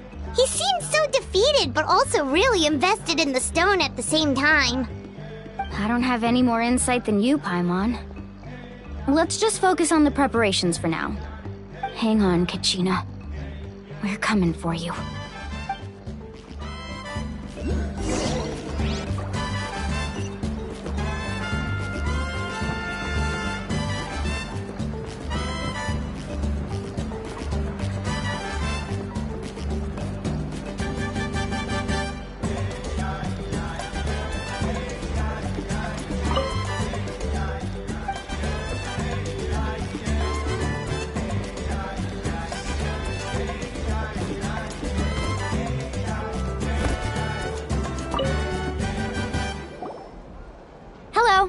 Do you have any hook ropes for sale? Hook ropes? As in rock climbing equipment? Yes. How much for your whole stock? Oh, the whole thing? Let me see. That would be 30,000 mora in total. Deal? Deal. Wait, really? What, you want me to drive down the price? We just need these as fast as possible. Thanks. Oh, no problem at all. I'll even pass along some information on the house. These ropes are usually used by rock climbing enthusiasts. If you want to learn, Roka's the person you want to ask. All right, that's everything. Here you go. Now we need the obsidian. Let's go talk to the traveling merchant Vichama mentioned.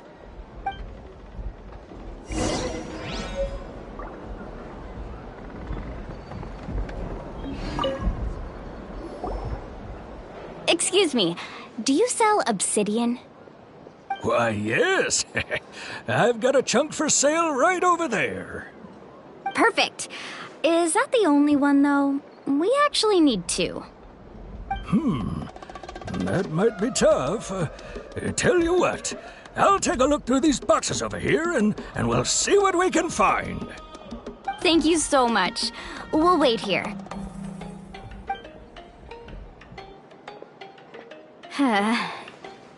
Relax. Everything's going according to plan. I know, it's just... I could tell Vichama feels the same way about his friend that I do about Kachina. I hope this chunk of obsidian isn't the only one. Kachina always carries all sorts of shiny stones with her. If I was the one trapped in the Night Kingdom, she'd have a whole pile of obsidian ready in a heartbeat. Well, would you look at that? I did bring an extra. Here you go, young lady. How does it look? Perfect! Thank you. How much do I owe you? If you hadn't shown up, these stones would have just sat here collecting dust. I'll take 3,000 mora for both. Here you go.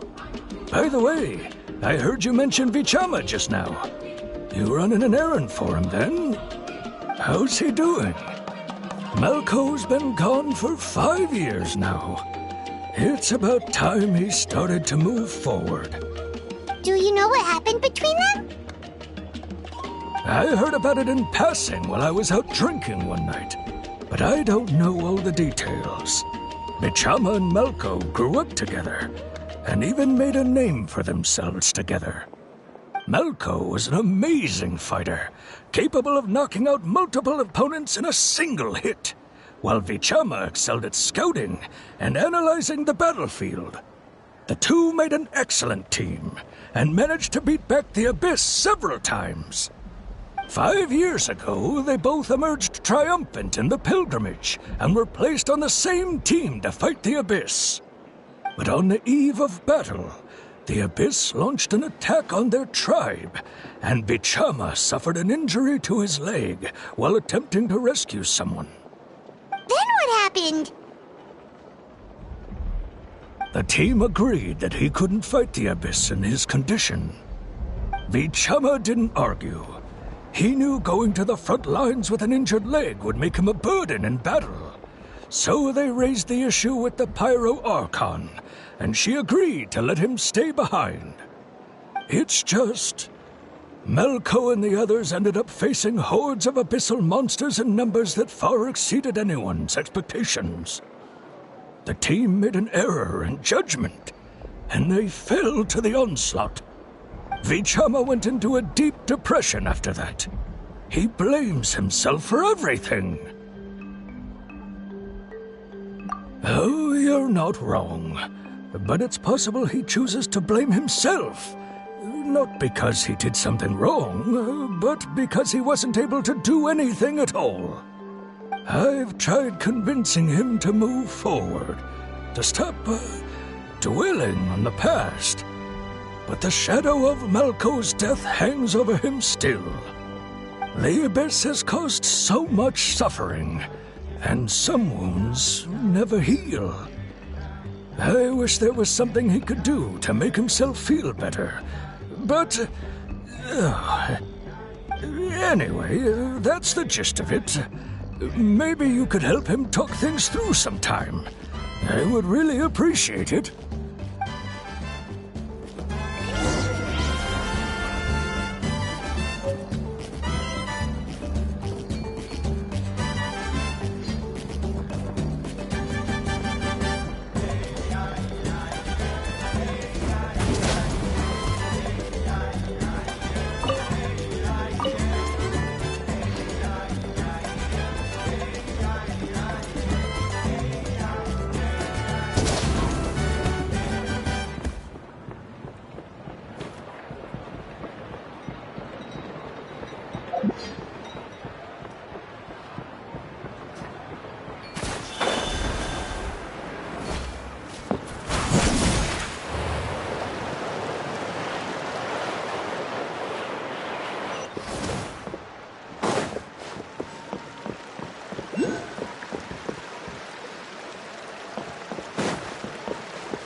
Did you get everything?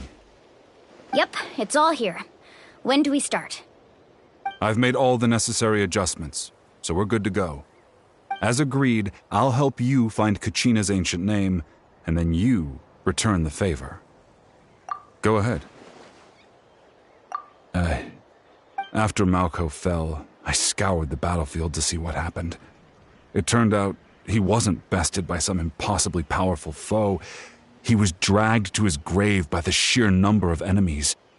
If I had been there, I would have been able to sense the danger. I could have warned them not to advance. I've always blamed myself for what happened.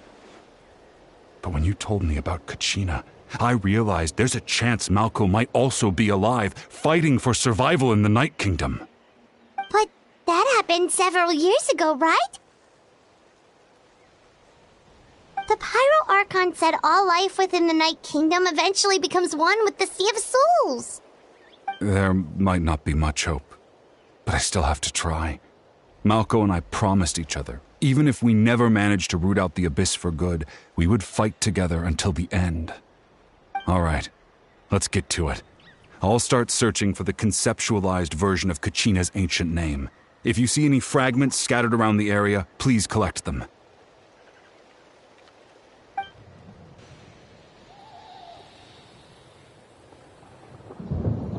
Make sure you prepare yourselves for battle.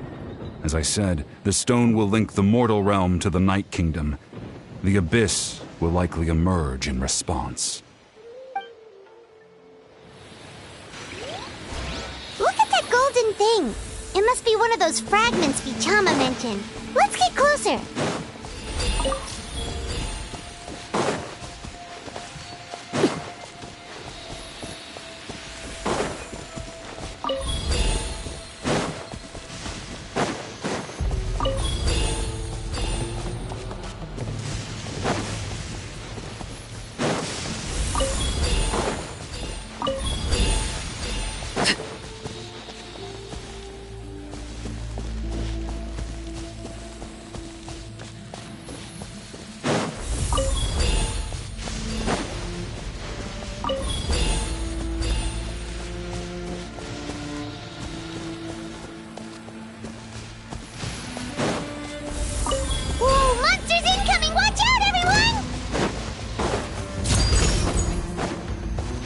Rain outlines your fate. Rain Cutter, know my sword! Solidify! I will have order! Everlasting as the moon! Laid bare.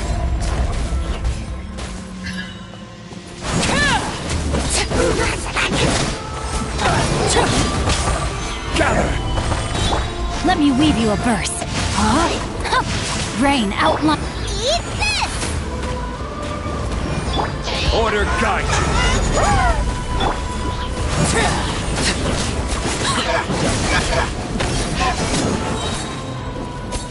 How much longer, Vichama? Not long! We're getting close!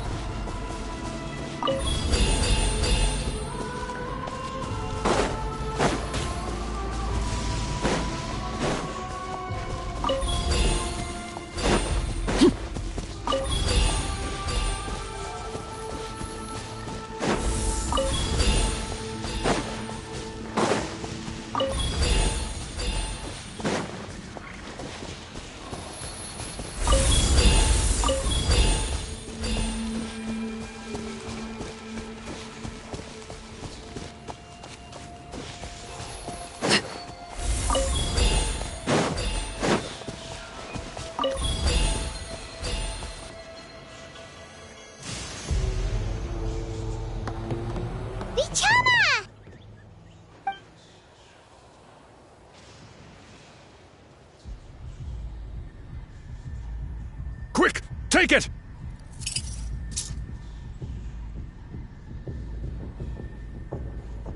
I found Kachina's ancient name. Hang in there, Malko. Just a little longer. Something's not right. The power of the Abyss is getting stronger.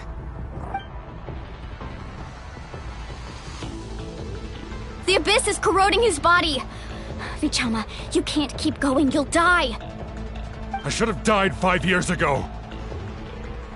I just need a little more time. Please, I'm almost there. Thank you.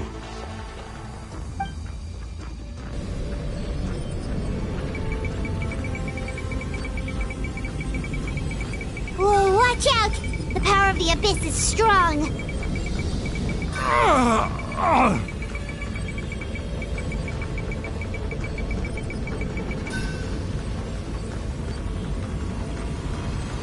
This power. Hanging in there? Malko. No! Why can't I find him? Why? We can't wait any longer. Pull him away from the stone, Mualani. I already tried, but the power of the Abyss has him in a chokehold. It's like he's tied to the stone with an invisible rope. In that case, we have no choice. I'm sorry, Seat Molly. Get back! Chaska, wait!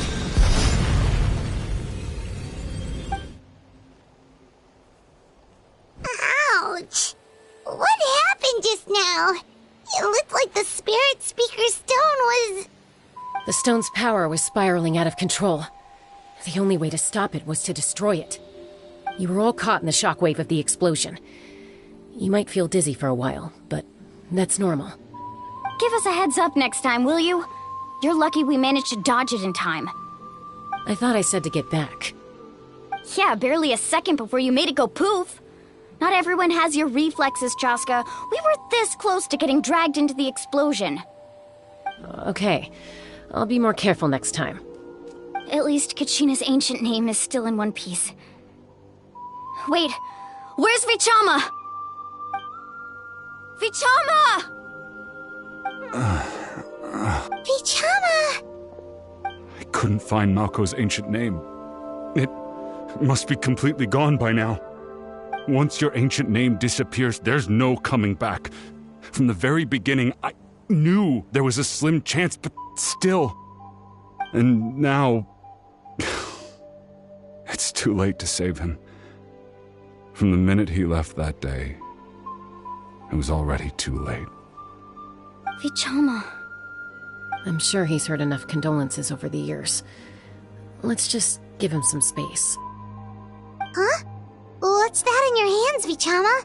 It looks like something's glowing! Huh?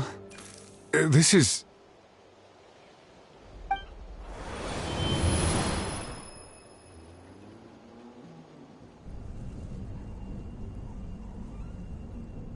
Hey, Malko. Got any strength left? Not enough to swing a sword, but to say a few last words? Sure. Too bad. No one will get to hear them. I never thought I'd actually die on this mission. Not that I'm afraid to die. It's just... hard. Thinking about my mom's face when she hears the news. Guess I have something to be thankful for then. My parents died a long time ago. They won't have to mourn me.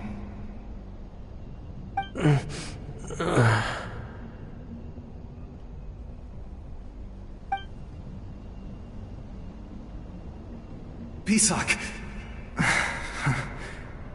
Always had to beat me at everything, didn't you? Right to the end, you were never one for goodbyes. Maybe you're right. Maybe no one will get to hear our last words. But just in case... Vichama, I'm so glad you didn't come with us. Don't be sad. Just keep on living. For the both of us.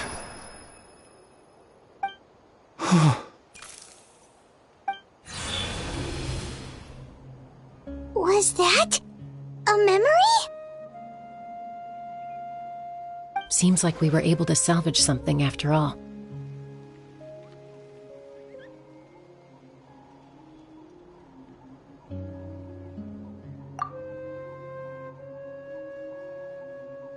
Of course. Seeing him, hearing his voice again, it makes me unbelievably happy. it also brings with it an even deeper pain. A deeper pain? Why? Malko was always the type to put on a brave face.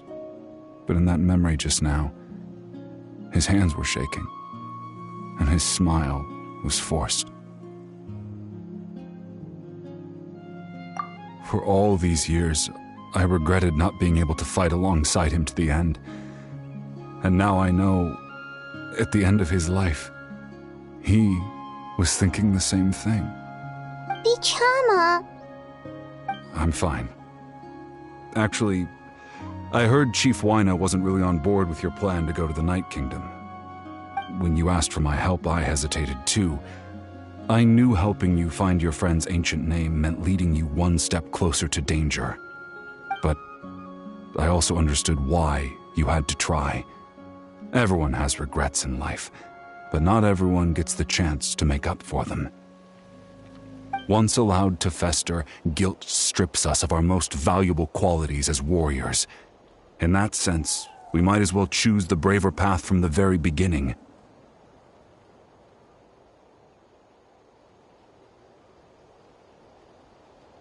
If I could do it all over again, I would have followed Malko to the front lines no matter what.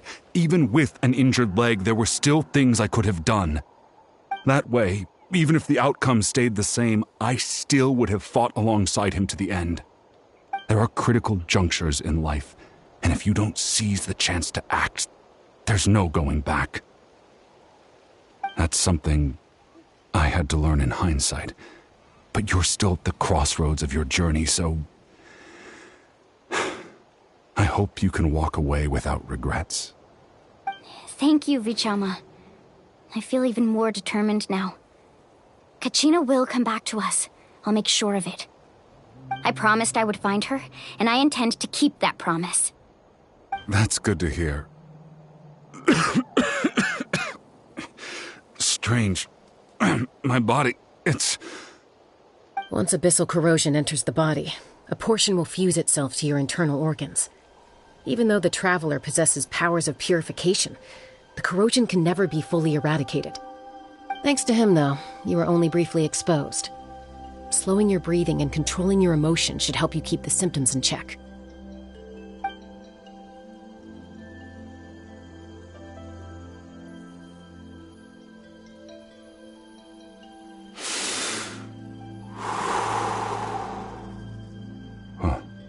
That does make me feel better.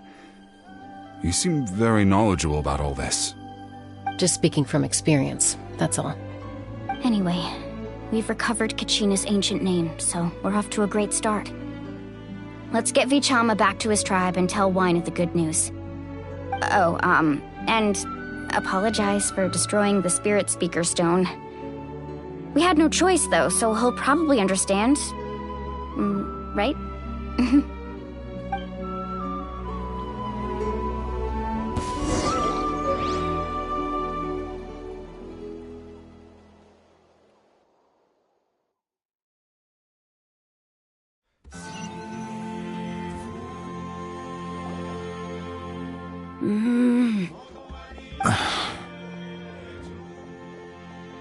Koichi, are you really gonna just stand there like that? I don't know what you want from me. I think you know exactly what I'm trying to say, Uncle Wyna. I can hear it in your voice. Honestly, it's just one thing after another with you two. They're back. Koichi? What are you doing here? Don't play dumb with your own sister. You know exactly why I'm here. My apologies, everyone. I just need to borrow Chaska for a few minutes. You come with me.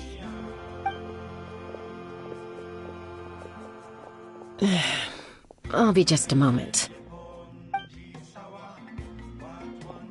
Who is that? Koichi, Chaska's younger sister. Although the two aren't actually related by blood, it's kind of a long story. It's not really my story to tell, but I guess it's not a secret. You see, Chaska was actually raised by cuckoo sores. She was afflicted with a rare disease when she was a child, and abandoned in the wild as a result. The Abyss found her out there, all on her own, and tried to devour her. But in the end, all that did was trigger her will to live. That strength of will pushed her to survive. But it also planted a seed of conflict within her. Eventually, she was adopted by the Cuckoo Source. Wherever they went, she followed, getting into fights right and left. For some reason, Paimon can totally imagine that. Well, when Chaska finally returned to human society, it was Koichi's parents who adopted her. At the time, Chaska still had a habit of getting into fights, so Koichi was always taking her around, apologizing to everyone. Ah, I remember those days. One of those fights was definitely with me. But, you know, kids. You're fighting one minute and your friend's the next. Eventually, she found a way to rein in that desire to fight. And now she's who people call to resolve conflicts. She's known as the Peacemaker. It sounds like she still argues with Koichi, though.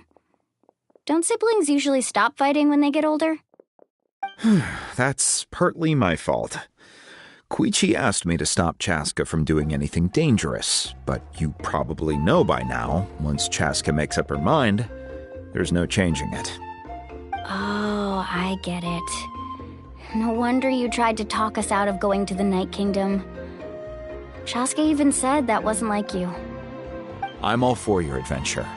You need to take risks when you're young, because by the time you're my age, you couldn't attempt something like that even if you wanted to. Better try now than live with regrets later. That's what I say. Still, I can understand where Koichi's coming from. In the end, nobody wants to sit back and let a loved one put their life on the line.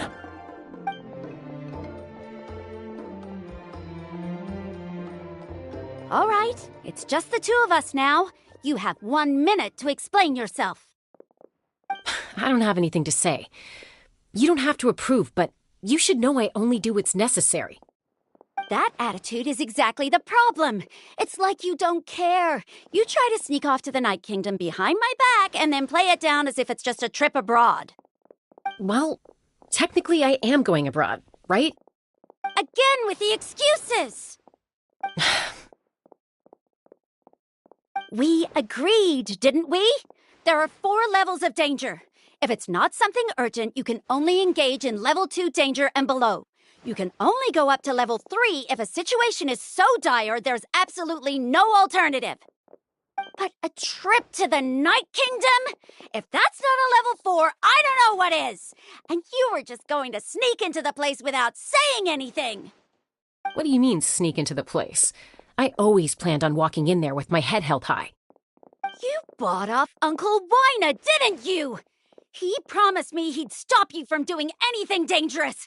Oh, it's like he didn't even try. You feel like he went back on his word. What if I told you my mind was made up, and there was nothing he could have done? Not even by force. Oh, I knew it! So he did try to say something, but you didn't listen. This is important. If you were in my shoes, you'd make the same decision. You don't know that? I'm a doctor, and I handle logistics. If you're going to waltz into a dangerous situation where you could lose control at any moment, it's my duty to say something. All right, whatever. Anything else? What do you mean, anything else? Why don't you reflect on what you've done and promise me you'll stay put? Time out. Is this one of our normal arguments or a serious one? Chaska, does it sound like I'm joking? Then, you need to know something. What happened to Kachina was partially my fault. I can't leave her there to die. That's not who I am.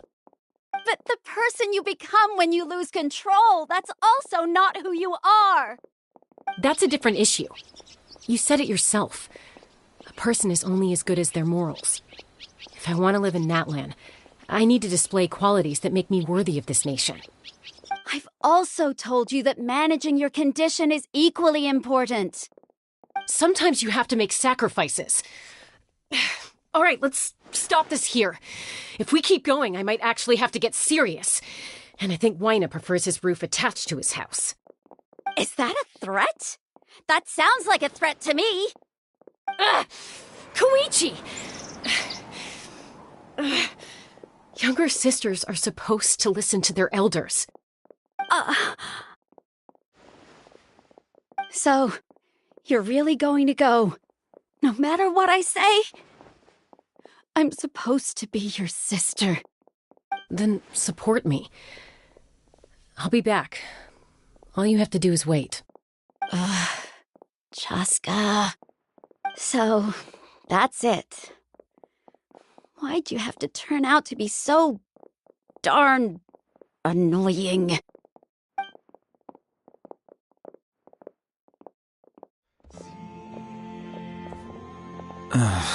You two are something else. Something you wanted to say? I know you aren't related by blood, but you two sure are similar. Really? You know, I said that very thing to Koichi not too long ago, and she reacted the exact same way, down to the very tone of voice. It's not my place to get involved, but I will say this. Try to spend a little more time with your sister. You're tough kids. That doesn't mean you have to go it alone. Thank you. Anytime. All right. If you're done with the Spirit Speaker Stone, you might as well hand it over. According to Kinich, it's an important ceremonial artifact, so it'd be safer to keep it with me. About that. If only Tonegif Bard was here, he could have repaired it just like the Holy Liar. It might be in a few more pieces than you remember. Huh?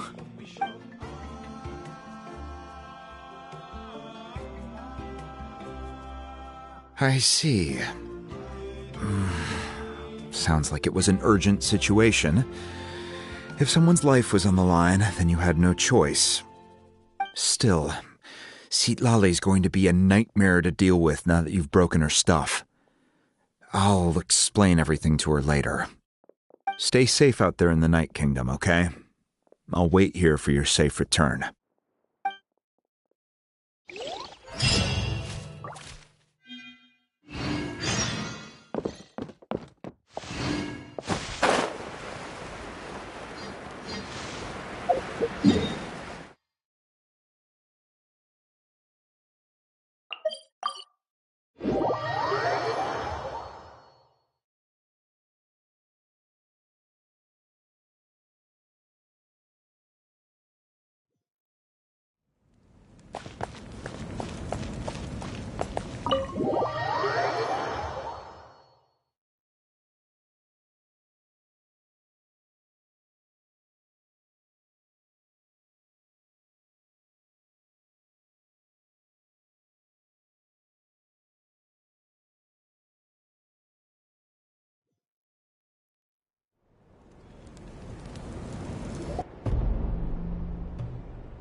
We're back! We found Kachina's ancient name, too! Well, it's fairly complicated. Let me give you the condensed version.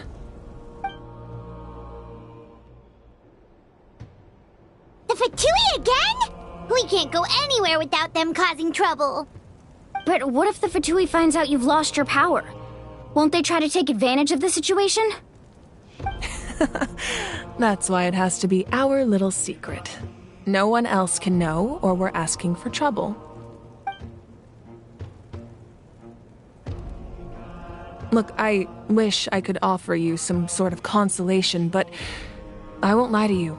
With multiple factions closing in, there's nothing comforting about the situation we're facing. Still, all you need to do is focus on your goal. You can leave the complicated matters to me. I can also step in on the Pyro Archon's behalf. There's a limit to what I can accomplish, but I'll help you however I can. There's no need to be so modest, Yeon-san. Your incredible strength has long been a well-known fact. You're the pride of your tribe. Archon, I'm sorry about before. You have so much on your plate, so much that you have to worry about. But all I could do was focus on my own feelings. You have nothing to be sorry about. We all get overwhelmed by our emotions, myself included. your reaction to Kachina's disappearance, I understand that feeling very well. Well, now that we have Kachina's ancient name, let's go track her down. Follow me.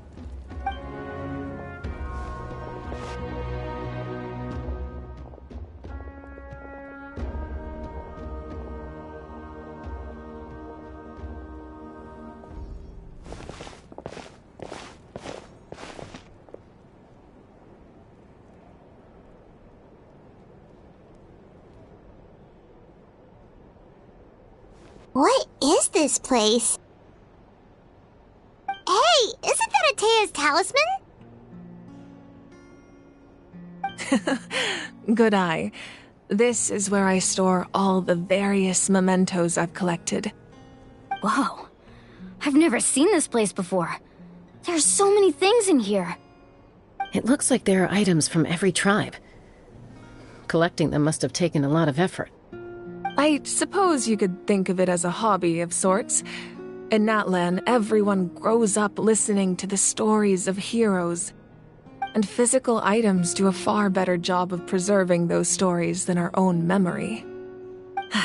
Now, I still have some preparations to make for the ceremony, so feel free to take a look around in the meantime. If you're curious about an item, I'm more than willing to tell you about its origins. Alright, we'll have a look.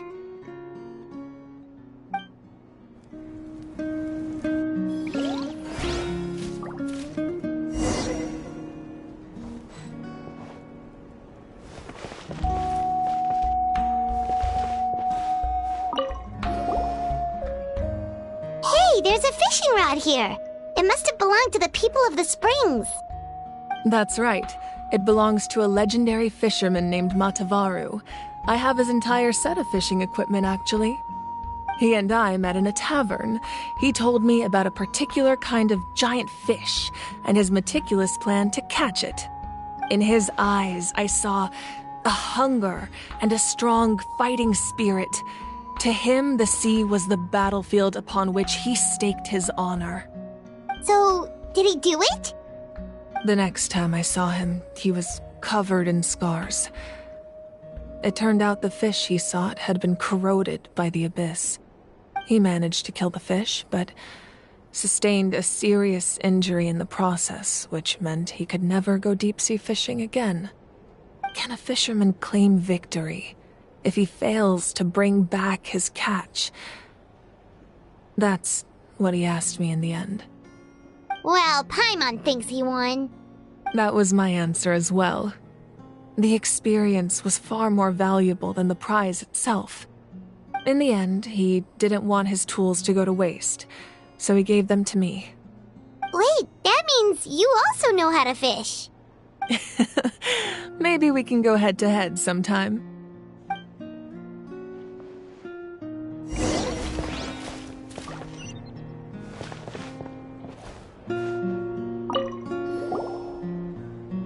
Whoa, that belt is bigger than Paimon's head!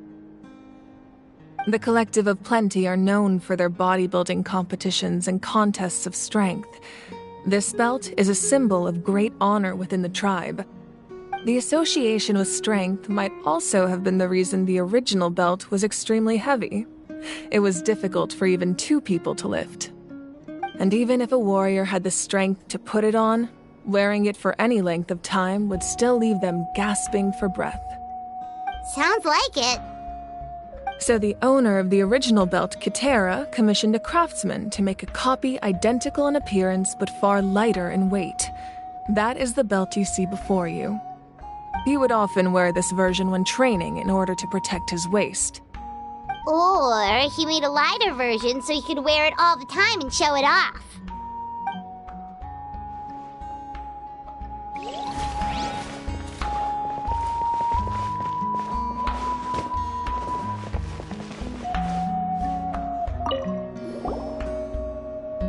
This is Atea's talisman. I'm sure you're familiar with this one already. Atea was rarely ever without it. The talisman brought her a lot of luck in battle.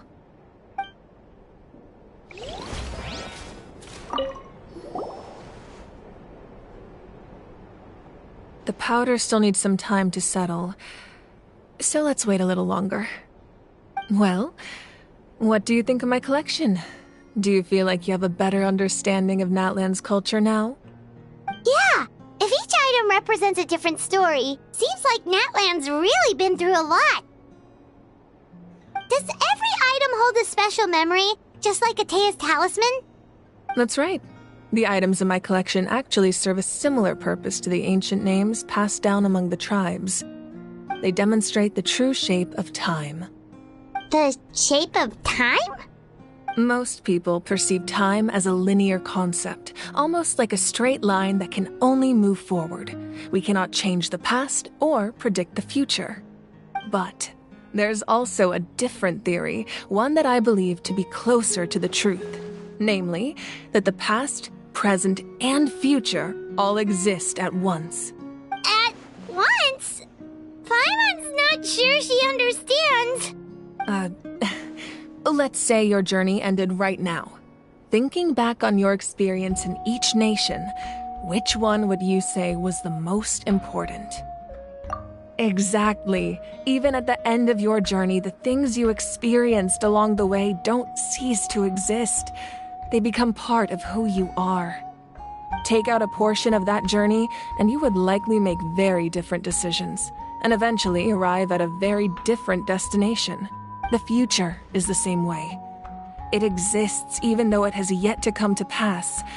We just lack the means to perceive it. Of course, there are those with the power to foresee the future. They simply call it by a different name. Fate. You're quite familiar with that concept, I would imagine. That does kinda make sense. The future hasn't happened, but already exists. Humanity excels at living in the present, but too often we forget the past and neglect the future. While the pilgrimage and the Night Warden Wars lead us to a better future. Only by uniting the people of Natlan across countless eras can we fight back against an enemy as formidable as the Abyss. To come up with such a set of rules, the first Pyro Archon must have possessed a level of insight I can only imagine. That's correct. At first, he was a mortal man with no special power. After he ascended to the divine throne, he used it to borrow power from the heavens and establish the rules of Natlan. Namely, a framework through which ordinary people can ascend to Archonhood. By holding the pilgrimage, we're able to determine the strongest among us. And when that person ascends to the divine throne, their inner flame will awaken. In addition, the sacred flame will grant them significant knowledge and memory of this land. After all, that's how I came to know everything I just told you. So, it all comes down to the power of the divine throne and the rules. Wait, is that a family portrait?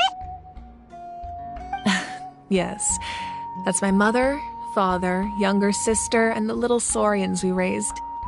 I turned a piece of my dad's leather armor into a canvas and commissioned a famous artist to paint our likeness. Your sister is so cute! It looks like the two of you are really close. Paimon was having a hard time thinking of an Archon as an ordinary person, but seeing this portrait, it kind of makes sense now. It really doesn't look like there was anything special about you before. Oh, wait, is Paimon allowed to say that? A little late for that question, don't you think? Sorry! Paimon's so sorry! Paimon's mouth works faster than her brain sometimes! It's alright. I'd never get upset over something like that. No matter what others may say, my past is a precious part of my identity. I'm forever proud of the life I used to lead. Becoming the Archon doesn't mean you sever ties with your family. The position just comes with a lot of responsibilities, so it impacts how often you get to see them. My father made the most delicious stew, so my sister would often bring me a large pot of his cooking, and we would sit on a blanket and eat it together. One time, we didn't close the door securely, and the Saurians you were raising ran into the room and knocked over the entire pot. My sister immediately burst into tears. The two troublemakers were going for the meat, but when they saw my sister's distress, they froze on the spot. I still remember the way they laid there, sulking like a pair of children, even after making such a mess. It was frustrating, but in the end, all I could do was comfort my sister and move on. Wow. Isn't that what being a family is all about? I think about that story a lot, actually. As the Archon, I made a vow to defend this nation, and experiences like that, they remind me exactly what I'm trying to protect. Well, what happened after that? This portrait looks pretty old. Your sister must be all grown up by now, right? I believe she ended up working as an architect and artist. She built many houses and crafted many beautiful works of art. Anyway, that's enough about me. Now that the powder is settled, we can begin. Ian-san, Mulani, Chaska, over here, please. Place the ancient name up there, and then we'll begin.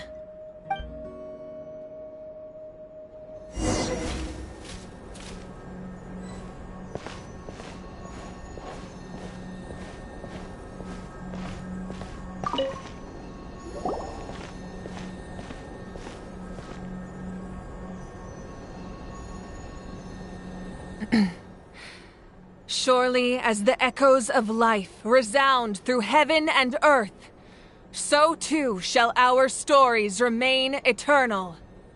Ancient name, take us to your fated bearer. Allow her to answer our call.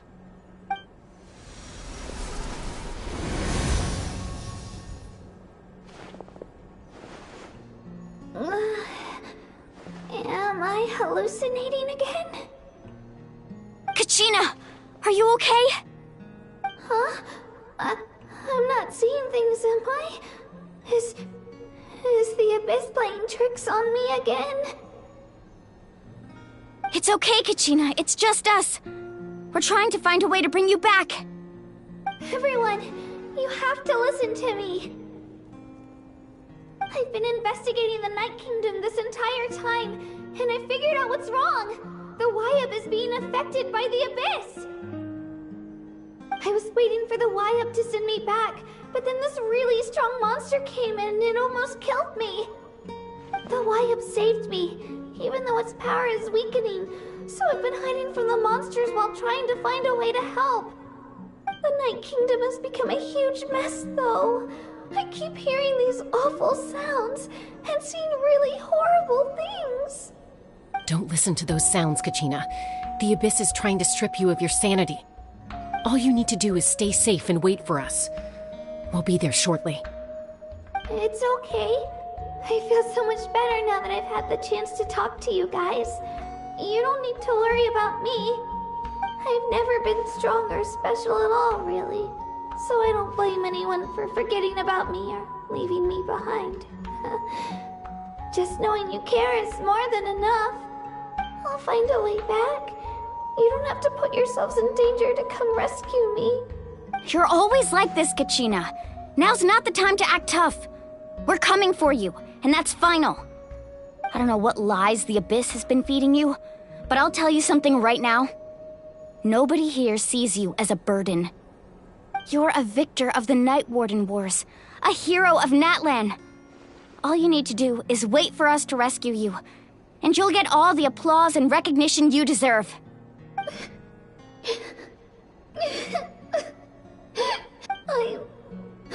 I'm really scared. Everything's so dark and creepy here. And I want to go home. Still, I don't want you to put yourselves in danger because of me. I don't want to hold anyone back ever again. All you need to do is place your trust in us, just like you always have. No one fights alone. We're not leaving you behind. Not ever.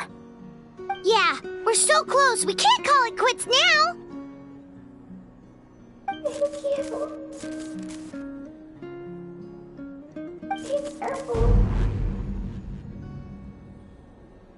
Looks like we've lost contact. Now comes the most dangerous part. You have to traverse the Night Kingdom in your physical form. This entrance to the Night Kingdom was left behind after an abyssal invasion. Even a brief amount of time inside could expose you to corrosion. I know. I'm prepared for that possibility.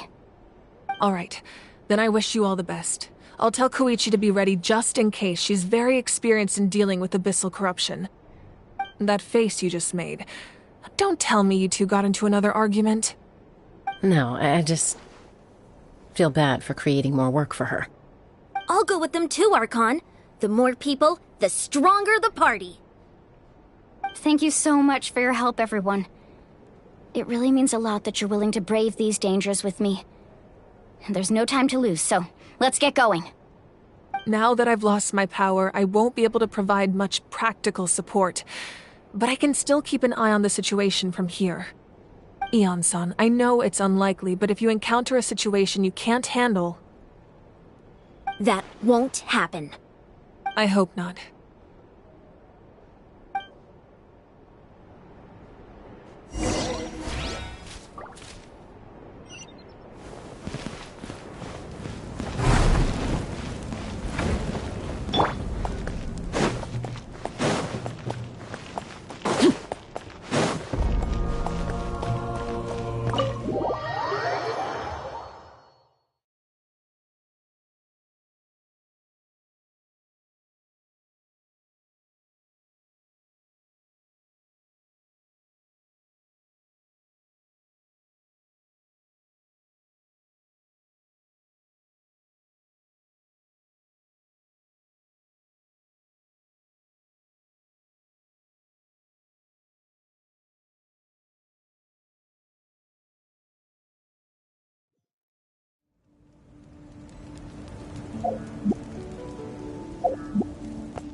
So we're underneath Natlan right now? It looks nothing like Paimon was imagining. That's because in the distant past, Natlan was home to an incredibly advanced civilization ruled by dragons. Humans only established their own society after the fall of the dragons. So these are Saurian ruins? Wait, you mean like the elemental sovereigns? They had their own advanced civilization? Yes, a really long time ago.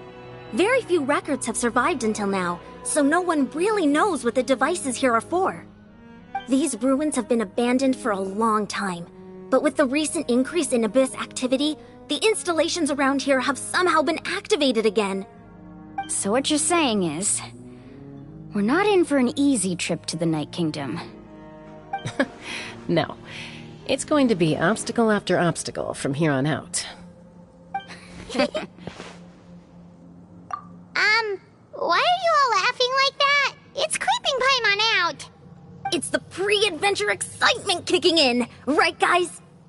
Of course. I'm eager to get started. Then let's go. We won't let anything stand in our way.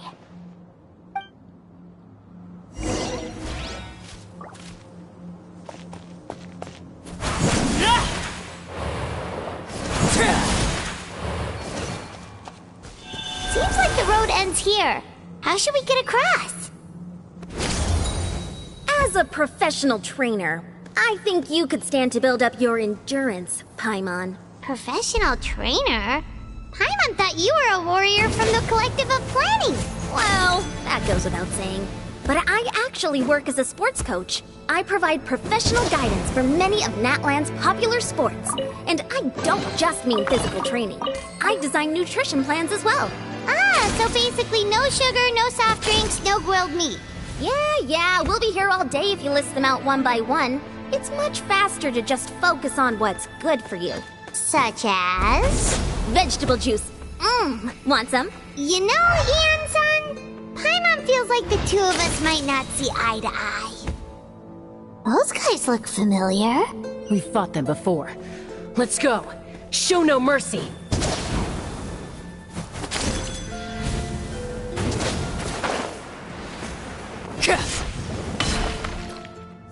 Overruled. Time to rain cutter.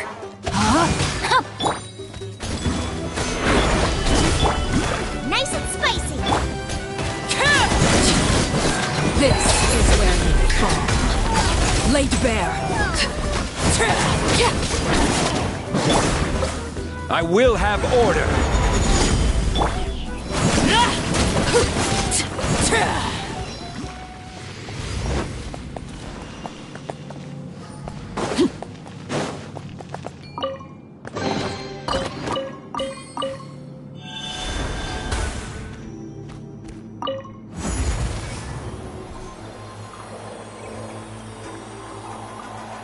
Whoa, the place we need to go seems really high up.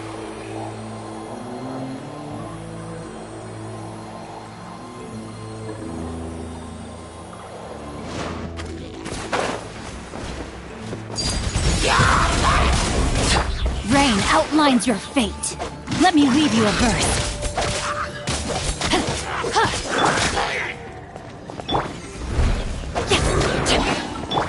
Out of the frying pan, into the fire. You'll... Stabilize. Witness my rise.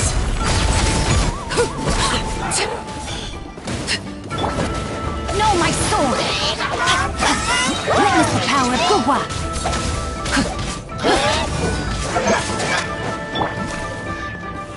Gather.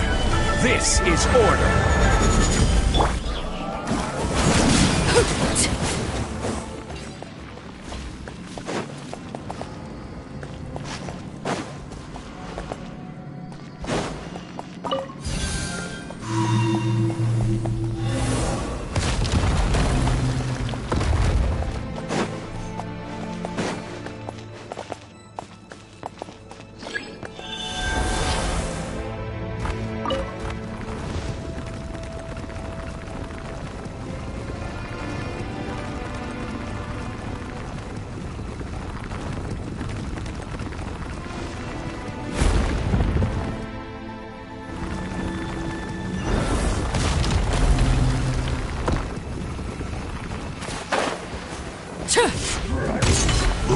Transfixed.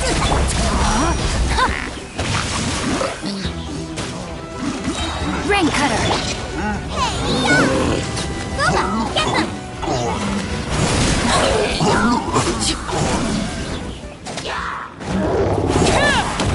Everlasting as the moon. Solidify. Order guide you.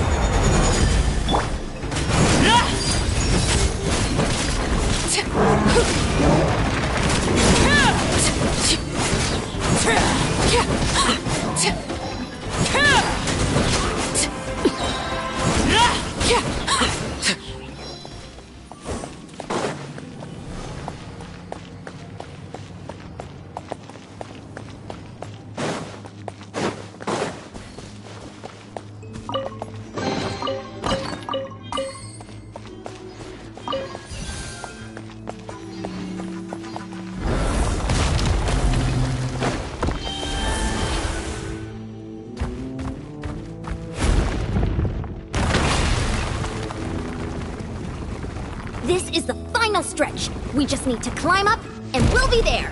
Nothing to it. Easy for you to say.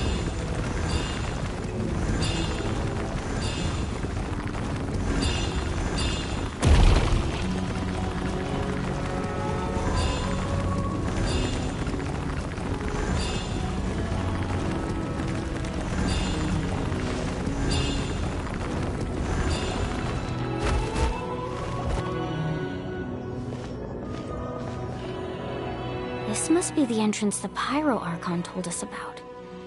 The one ripped open by the Abyss. Yes. There's something in the depths of this place that feels familiar, yet also foreign. We actually have to go in there? Okay, Paimon just needs to psych herself up. Don't push her through before she's ready.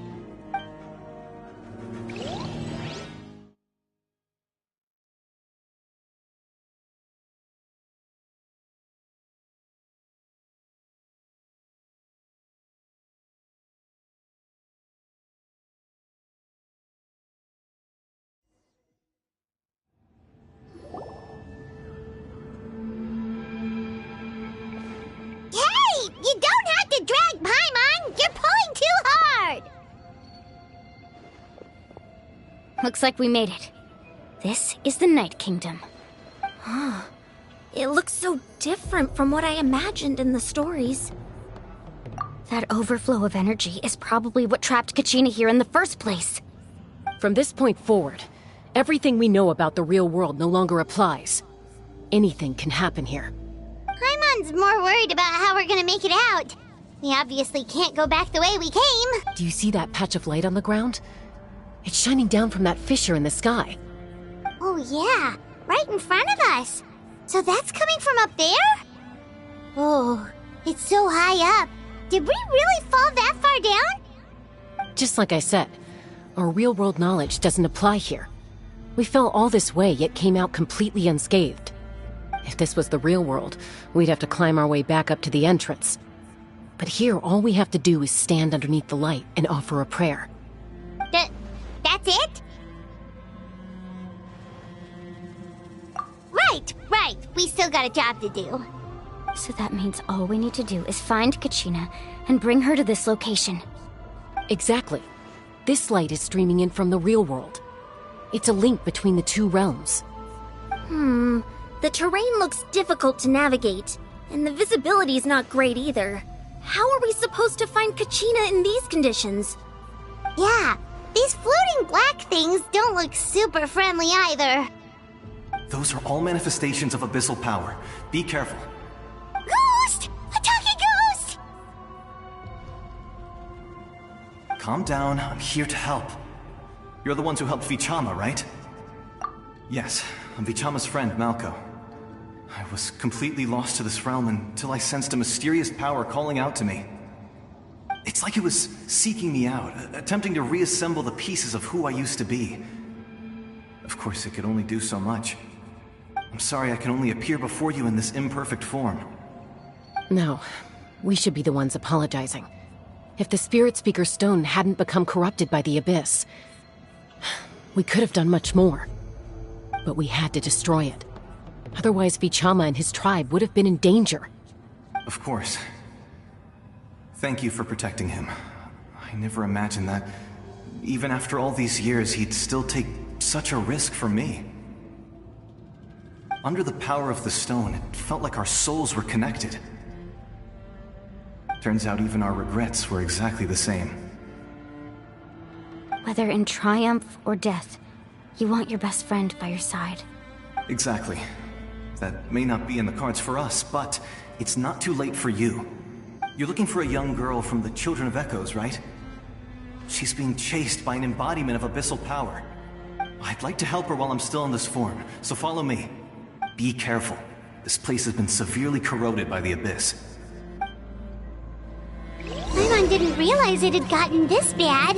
It's like a seething volcano ready to engulf our world at any moment. Ouch! Quick, get back here! You can't go... Stick close to me. My power will be able to ward off attacks for the time being.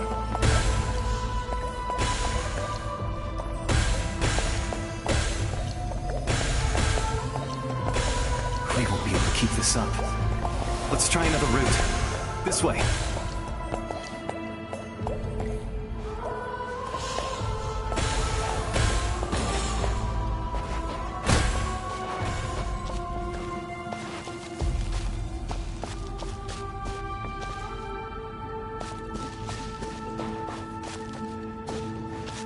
Not good. More monsters. We shouldn't waste our time on them. No, my sword! Witness the power of Gugwa! I will have order! Witness my rise! Overruled!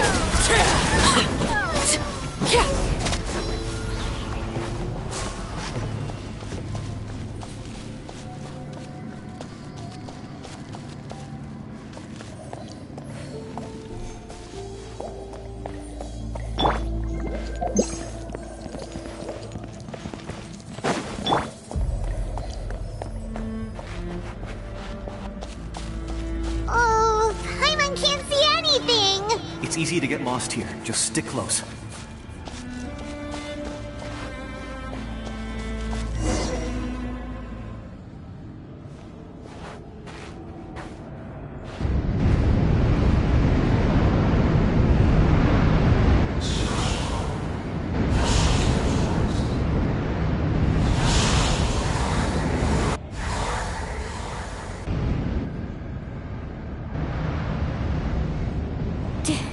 Did you hear that?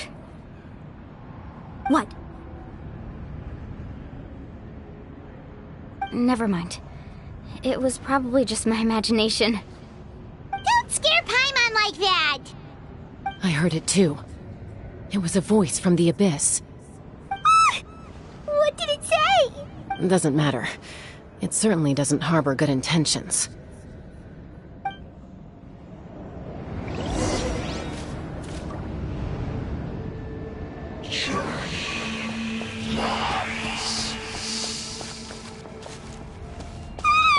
Paimon just heard it too! Let's keep going. Paimon wants to get out of this place!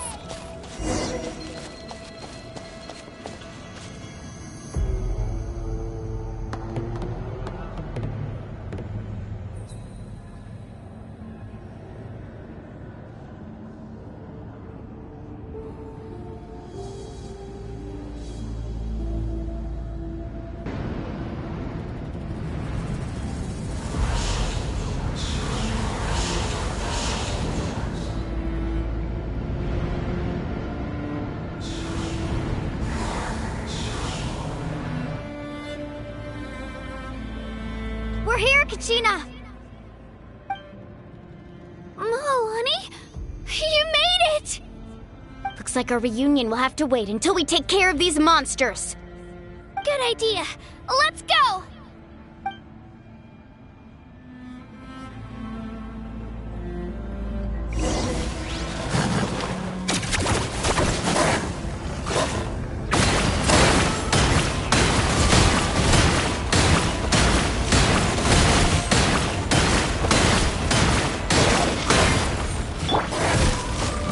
Gather!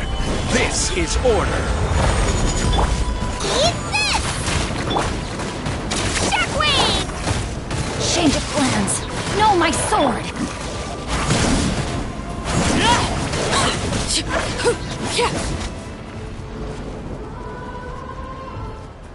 You're here! You're finally here! Thank you so much! That monster can appear from anywhere! It almost caught me a bunch of times. The Wyup's power helped keep me hidden, so I just tried to stay out of sight until you got here. Atta girl. You did so well. And most importantly, you weren't hurt. Should we start heading back then? Actually, I have a request. Will you come visit the Wyup with me? I can't exactly put it into words, but something's wrong with the Ode of Resurrection. And I know it has something to do with the contamination from the abyss. That was the Pyro Archon's theory as well.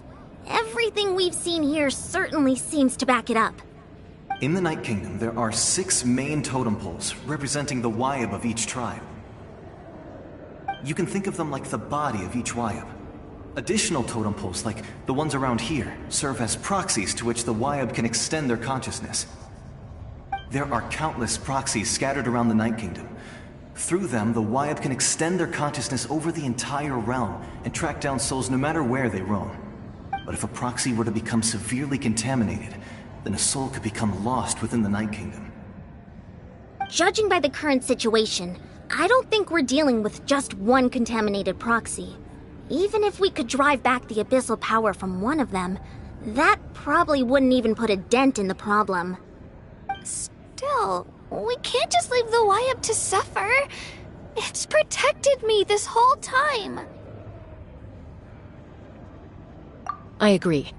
We might even manage to draw out the monster that's been hunting Kachina. Getting rid of the monster might slow down the deterioration of the Night Kingdom.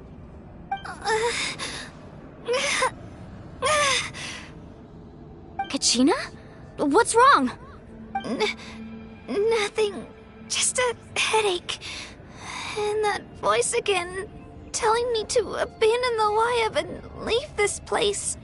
Maybe we really should leave. Kachina's already been here for too long. No, I'm fine. I don't plan on listening to that nonsense. I can hold on. Just up ahead. I'll lead the way. Besides, I can still fight, so please, help me out a little longer. Listen to me, Kachina. We'll come with you, but that's because we want to help the Wayab, not because we have something to prove. You don't have anything to prove either. It's okay if you reach your limit. We'll be there for you. All right. The sooner we get this done, the better. We've already come all this way, so we might as well try to get to the bottom of this. Let's go. This way. I'll stay here and try to stall the Abyss monster. All by yourself? That's too dangerous. It's all right. I may not be as strong as that monster, but I'm definitely more familiar with the area.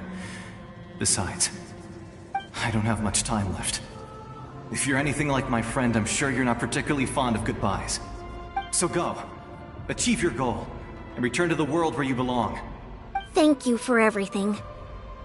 You're a true hero. Thank you.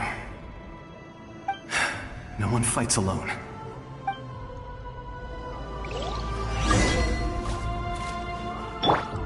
Does your head still hurt? Let me help you walk. I'm fine. You should know I'm made of stronger stuff than that.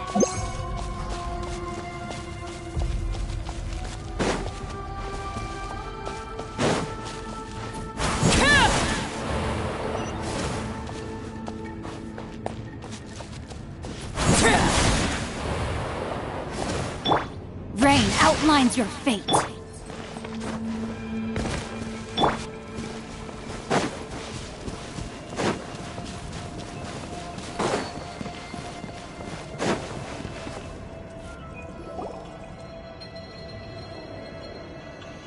Wayab!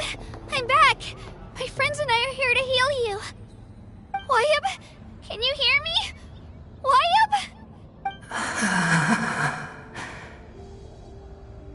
So we were right. The contamination is already too severe. It's preventing the Wayab from answering our calls.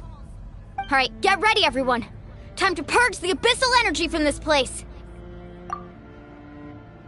Careful. We've got company. Already? You really think that puny soul could slow me down? Courage in the face of futility is pure folly. He tried to get in my way, so I disposed of him. You killed Malcolm? He would have dispersed with or without me. Rather than worrying about him, I would urge you to focus on yourself. You may have defeated others of my kind in the past, but underestimate me now, and it will be to your peril. No, the power of the Abyss is intoxicating. The destruction it seeks captivates like a masterful work of art. I strive only for the opportunity to see it up close. I thought this naive little girl was an exception, but it turns out humanity is full of lambs willing to offer themselves up to the slaughter. That is the tragedy of your short lives. You understand nothing of all-encompassing power. Ancient names, pride, friendship, all empty ideas invented to give you a false sense of self-worth. They possess no power at all. The Pyro Archon created those grandiose ideals out of pure selfishness. Anything to avoid sharing power. Anything to avoid handing over the primordial gift to ordinary people like you. Don't believe me? Then ask yourself, why is the Pyro Archon strong beyond measure, while you, Kachina, remain so pathetically weak? Kachina! Give me your hand.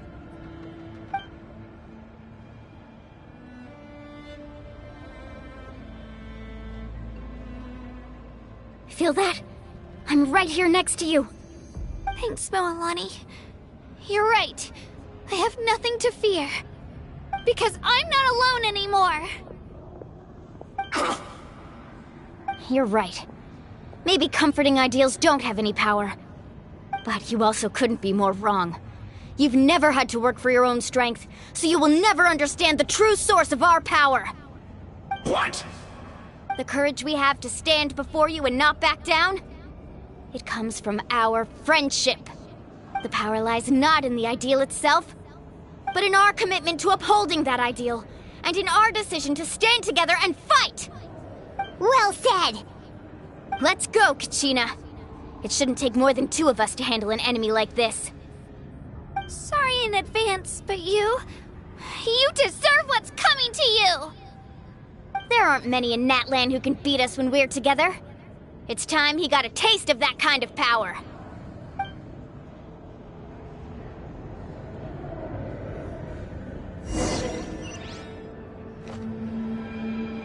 From the ashes was the flame of redemption!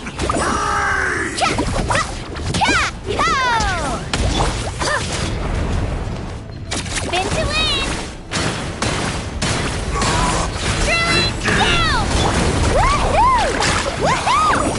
The time for my coming! Let's shred, Sharky! From on high!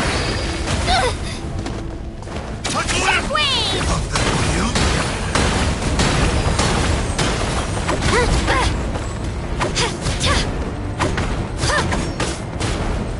Woohoo! Faster!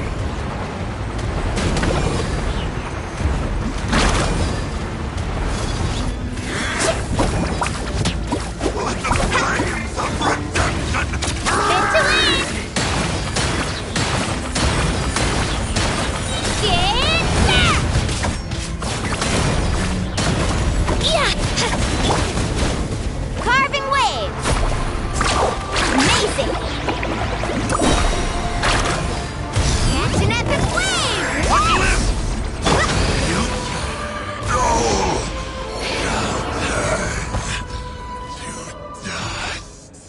We won! We actually won! That's what he gets for underestimating you two. Fantastic work, Kachina! Absolutely fantastic! This makes me so unbelievably happy. I'm happy too, Moalani. Together we really are unstoppable! Huh? What's happening?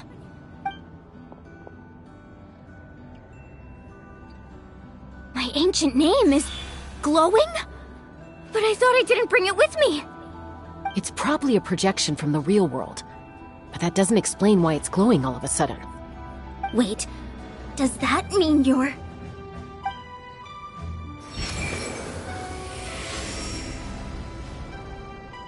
That was a bold move, diving headfirst into the fire to save your friend, especially in a place so overrun with abyssal corruption. Still, seeing you pull it off was really something. Everything you said was exactly right. As isolated individuals, we stand no chance against the power of the Abyss. It took years' worth of scars and lots of unnecessary suffering for me to understand that for myself. The Pyro Archon's plan will unite us as one. Everyone has a part to play. Only then will we have the power to defeat the strongest of foes. Tupac, a warrior from the people of the Springs. I fought against the Abyss during the invasion 500 years ago. I've heard that name before. You were the giant who saved all of Natlan.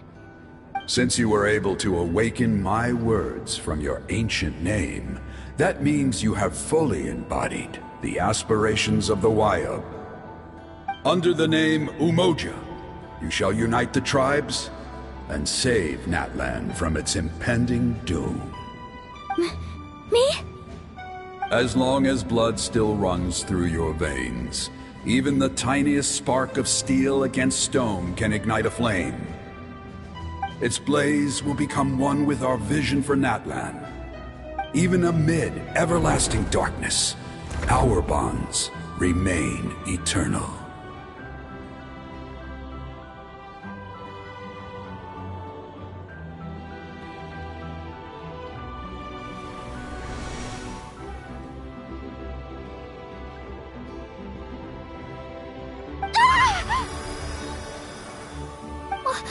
What's wrong, Moalani? So many memories. My brain was just flooded with everything he once knew. So that's what happened.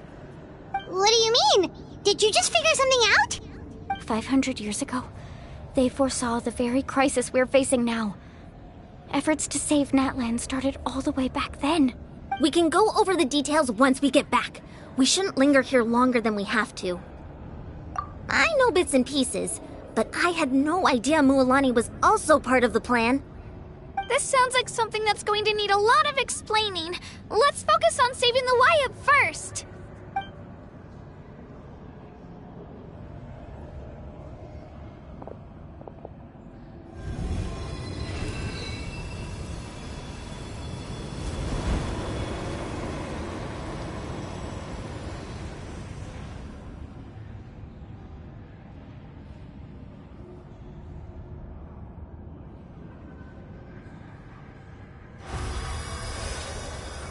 Okay, that should be enough. Wayub? Can you hear me? I hear your voice, Kachina, my dear child. Great. Well then, I'm afraid it's time to say goodbye. I just wanted to make sure you were okay before we leave, but we can't afford to stay here any longer. I was going to ask why you bestowed an ancient name upon someone like me, but it's okay. I'll keep searching within myself for the answer. I'll never stop trying to improve my strength. One day, I'll live up to the hero you saw in me. You are already an outstanding child in my eyes, Kachina. No matter what happens. Huh? You are all my most beloved children. It has always been my honor to protect and nurture you. Your ancient name is just that. A name. Much like your parents chose to name you Kachina, I also gave you a name, but it need not define you. Focus on who you want to be. You are already worthy of your name.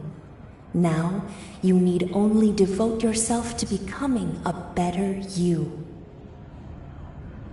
The story of your ancient name is for you to continue. Just like your parents, my love for you will never change. No matter what the future holds.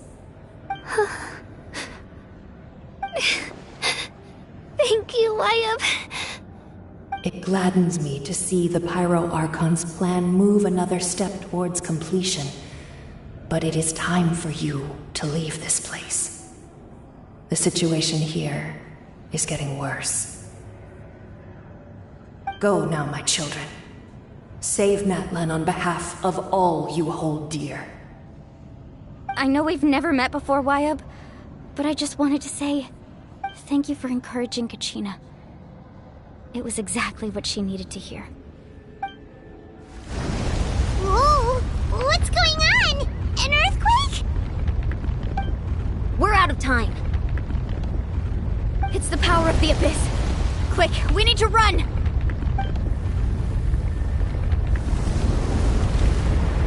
It's a Seelie! The Seelie opened the way for us!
You've done well. Now come home.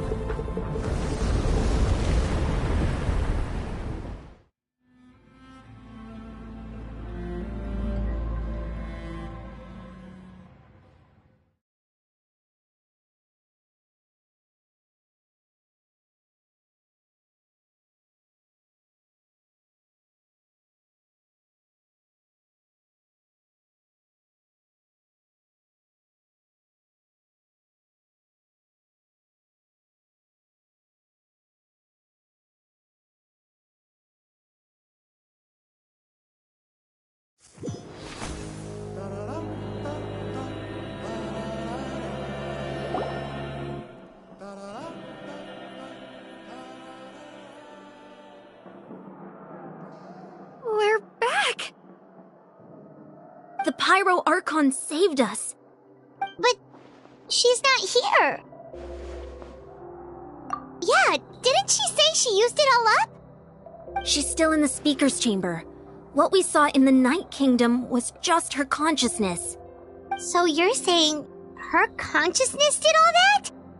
Every great display of power comes at a price.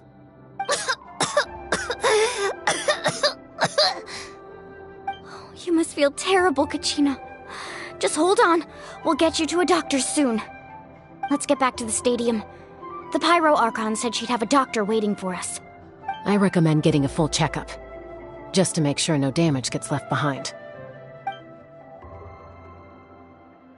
Paimon feels okay. What about you, Traveler? Right. You always seem to do pretty well against the Abyss. Let's get going. We need to share what we learned in the Night Kingdom as well. Right. The Wyatt mentioned something about the Pyro Archon's plan. What is it exactly? I'll let her explain everything. We're all a part of the plan now. Every move we make from here on out will decide Natlan's ultimate fate.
There's a lot less stuff here than before. It's good to see you all here in one piece. I know you must have a lot of questions, but let Koichi check you over first. It's best not to let any lingering effects of the Abyss go untreated. Thank goodness you made it back. I came here as soon as the Pyro Archon told me about your plan. Take a seat, everybody. I'll examine you one by one.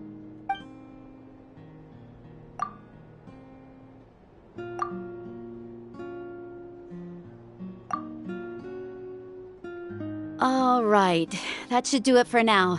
But just to be safe, I'll perform another checkup in a couple of days. I have to say, though, I've never seen anyone react to the Abyss like you, Traveler. It's like you're completely immune to its power. He always has been special like that. He can even purify its power. Wait, now that you mention it, Paimon doesn't think she's affected either. Given the current situation, that ability will likely play a great role in the events to come. Of course. I still have patients to see, so I'll head out. Thank you, Koichi. All right. We might not see eye to eye, but we both had good intentions. Just give it time. I'm sure we'll figure things out between us one day. Yeah.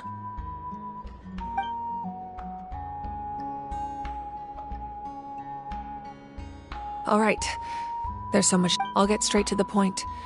Natlan is on the verge of destruction. It's very possible our nation has less than a year before total devastation.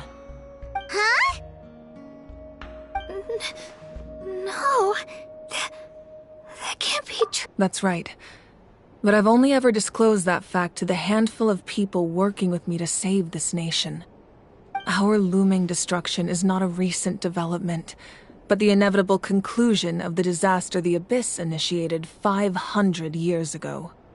Mualani told us a little bit about that. 500 years ago, all the nations of Teyvat were invaded by the Abyss. Unlike the other nations, Natlan never had stable and deep-rooted ley lines, so we suffered the worst of the invasion. The battle against the Abyss was exceedingly long and brutal. In the end, victory came at the cost of our civilization and countless lives. Even then, it took centuries of solving the disasters caused by the Abyss to finally achieve the peace we know today. And still, this is but a superficial victory. The forces of the Abyss have merely been driven back underground. Their threat to Natlan remains as real as ever. I'd never have guessed. The problems plaguing the Night Kingdom are all the more complicated because that realm is essentially functioning as Natlan's ley lines. Immediately after the war, our calculations estimated that we would have a maximum. But at that time, we were a nation of the destitute. Our people no longer believed in victory, nor did they hold hope for the future. Our civilization was dying, our faith crumbling, and the line of power passed down from the Wayab nearly severed. If we didn't bring the nation back together, It would be foolish to even dream of defeating the Abyss in the future. So, the Archon had a long and involved discussion with the heroes of each tribe, and finally came up with a 500-year-long plan to save Natlan. So that's what happened. After finding Kachina, I encountered a strange figure who gave me a series of new memories. Since the plan was mentioned in those memories, I guess I've been chosen to play an important role in it. But there's still something I don't understand. Those memories showed me the Pyro Archon from back then. And it was you. Huh? But that doesn't make any sense! The Pyro Archon is supposed to be human. It's impossible for a human to live that long. That's right. The hardest thing for humans to overcome has always been time. Or rather, the natural limitations of our lifespan.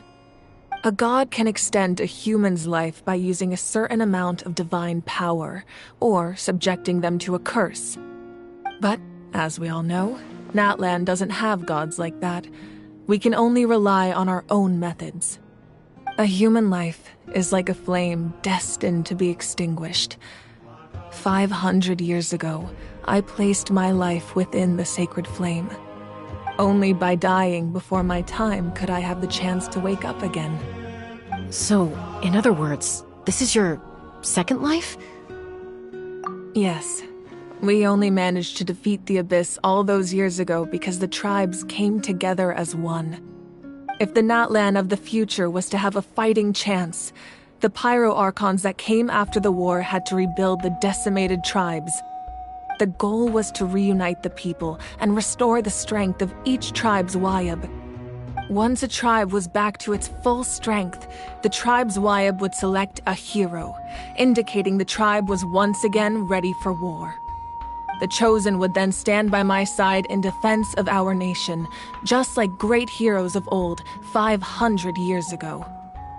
So that means I'm one of the Chosen? That's right. You bear the ancient name Umoja, the same one held by the hero from your tribe 500 years ago. It means unity. After your adventure in the Night Kingdom, I trust you've come to fully understand the meaning of that name. So in other words, you always knew who the Wayab were going to pick from each tribe? Yes. According to the plan, each tribe was supposed to have been fully restored by the time I awoke. But something went wrong along the way. The 6 heroes successfully inherited the ancient names from 500 years ago, but the intel regarding the plan wasn't passed on to them. Once again, it comes down to the deterioration of the Night Kingdom. Communication between the Sacred Flame and the Wayab has been blocked. Just like how the Ode of Resurrection failed to bring Kachina back. Exactly. It's just another tactic the Abyss is using against us. The Abyss may not possess intelligence, but its methods certainly aren't easy to counter. If we want to unblock that information from being passed on, my presence alone isn't enough. The ancient name-bearer must establish a greater connection to their name. So, I've tried my best to help them from the sidelines. Currently, Shilonin of the Children of Echoes, Kinich of the Scions of the Canopy, and Iansan of the Collective of Plenty have all been acknowledged by their names. During your adventure, you too earned the acknowledgement of your Wayab, Mualani. In the process, you gained the memories stored within your name. Well, we have less than a year! Yes, but we have no choice. We cannot start the plan until all the heroes have been gathered. That's also why I haven't been able to take action despite the urgency of the situation. But if you knew this whole time, why didn't you just tell me about my role in all this? Wouldn't that make everything go a lot faster? Perhaps, but the opposite could also be true. Knowing your destiny too early could mean failing to realize your full potential. Just like your determination to save Kachina, I hope your commitment to this endeavor comes from your own strength of will, rather than a sense of obligation. So I suppose you're not going to tell us who the final 2 heroes are then? That's right. Their time is yet to come. Putting pressure on them beforehand will only hinder their development. I can only trust in the judgment of the Wayab. I have never believed I could solve this crisis alone. In fact, it was precisely because I chose to trust and rely on others that we managed to get this far. Natlan's salvation lies not in its Archon or any singular individual, but in us all. You're quite perceptive, aren't you? I thought I might get away with avoiding the topic. Huh? Oh, right! All the stuff you stored here before, where did it all go? Even though I sacrificed my power, I still needed a contingency plan to ensure you would make it back from the Night Kingdom.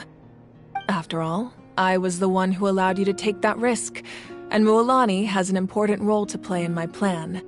In addition to their sentimental value, the items I stored here held a much more important purpose: fuel. Fuel? Ah, so back then, that's why you... Yes. The stories embodied by those items are certainly important, but there's an even more significant trait they all share. Every item belonged to a hero of Natlan. Over time, they became imbued with a certain amount of contending fire from being carried in battle. On their own, each item's power is limited, but together, their combined effect can prove quite useful in a dire situation. By burning those items, I was able to activate the contending fire stored within them to open the boundary between the two worlds. It was a rather crude approach, so all their power was depleted in an instant, as you can see. But aren't they all precious treasures? What about their stories? That's exactly why I dragged you all here. No matter what, I never wanted the Pyro Archon to have to use that power. Oh, I'm so sorry. You have nothing to be sorry for. You all deserve my thanks, actually. If you hadn't saved the totem pole, that area of the Night Kingdom would have been forever lost to the abyss. And then, it would only be a matter of time before the Children of Echoes was met with disaster. Besides, when those heroes entrusted their belongings to me, or the Pyro Archon of their time, it was out of a desire to contribute to Natlan's survival. If they knew those items helped save the present-day heroes of Natlan, they would not mourn their loss. Even when you put it that way, I still feel bad. There's no need. Remember what I told you about time? The people and the events of the past are never truly lost to us. We simply carry them with us in a different form. In that sense, we didn't lose anything at all. If you still have regrets, let them fuel your resolve in the battles to come. Your deeds will become new legends and nurture new forms of power just like the items once stored here. Well, we'd still like to return the favor. Well, if that's the case, just treat me to a drink sometime. Now that Kachina has returned, we can finally hold the victory feast and celebrate your team's triumph in the Night Warden Wars. And we could all use the rest, that's for sure. Plus, you'll be able to silence everyone who doubted you once and for all, Kachina. Still, now that I know the danger we're facing, having a victory feast doesn't feel right.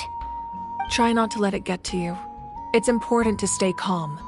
Worrying about it will only affect your judgment. All right, you should head out. I'll join you in a bit.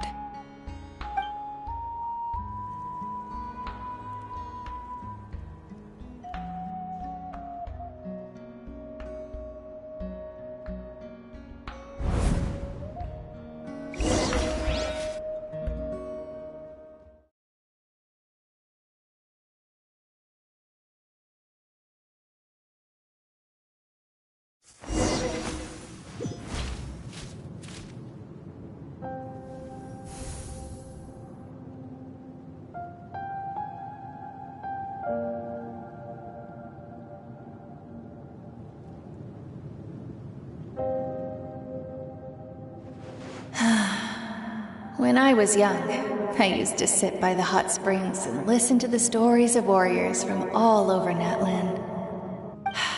They attract people from all walks of life. Friends come easy here, no matter what tribe you're from. The people of the springs have never claimed the hot springs as their own private property. They are there to bring all hot spring buddies together. It's been really nice seeing the children of my tribe get older. It's helped me gradually understand the true value of the springs. I've witnessed their energy, their determination, their absolute passion for life. Even when they cause trouble, I never managed to hold on to my anger for long. It's unbelievable how quickly they worm their way back into my good graces. I'm certain Mualani will become a great warrior when she grows up. She possesses infinite potential. I can see it. One day, when I'm no longer in fighting form, I'll come here and tell stories to all the children, just like those warriors did for me. So, you better get busy, Pyro Archon, or I'll end up running out of stories.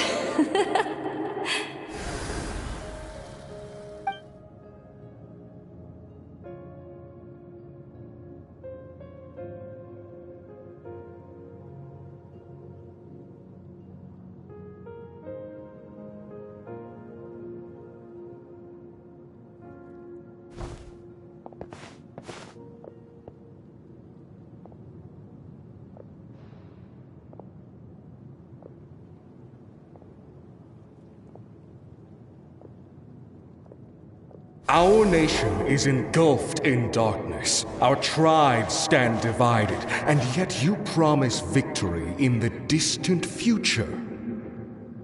The Abyss is a cunning enemy, one that I faced in battle many times.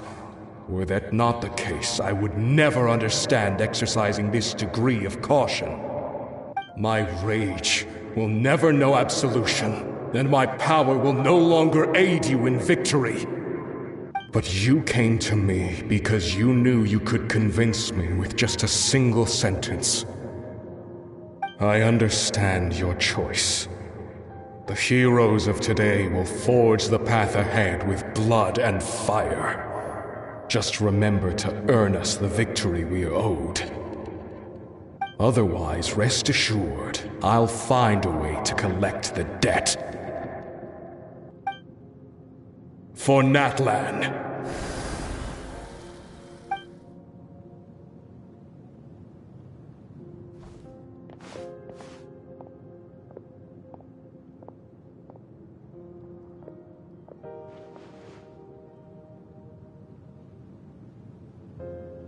So, you're gonna head 500 years in the future to serve as the Pyro Archon again? But what about the you from right now? You're just gonna die? You can't ask her those questions and expect her to answer, my dear. The decision is hers to make, and she deserves our support. We will do everything we can to rebuild the tribes. Don't you worry. Even across time, we will all do our part to fight for Natlan's future. Yeah, Mom's right. We'll always believe in you, sis. Oh, seriously though, Dad should be here. Where is he? I imagine he didn't know what to say, so he chose not to come at all. Don't take it to heart, my dear. That's just who he is. Just remember, no matter what happens in the future, we will always love you.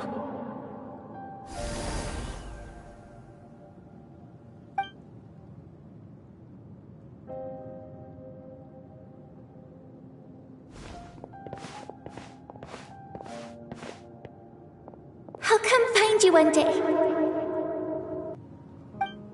I know I can't live that long, but I'll think of something. There has to be a way for us to meet again one day. If there's an answer out there somewhere, I'm gonna find it. So, don't forget about me.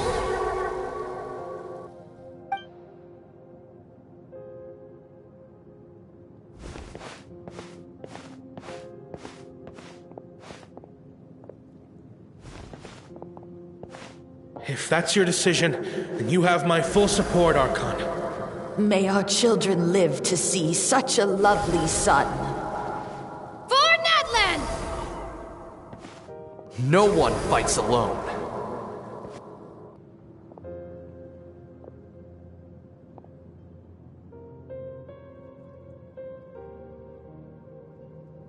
The rules are my legacy.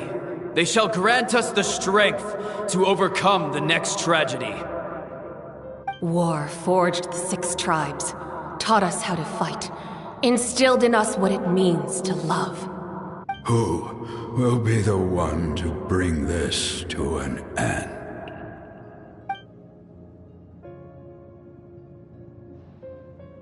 We are the inheritors of memory and legend. Those who grew alongside sun and wind.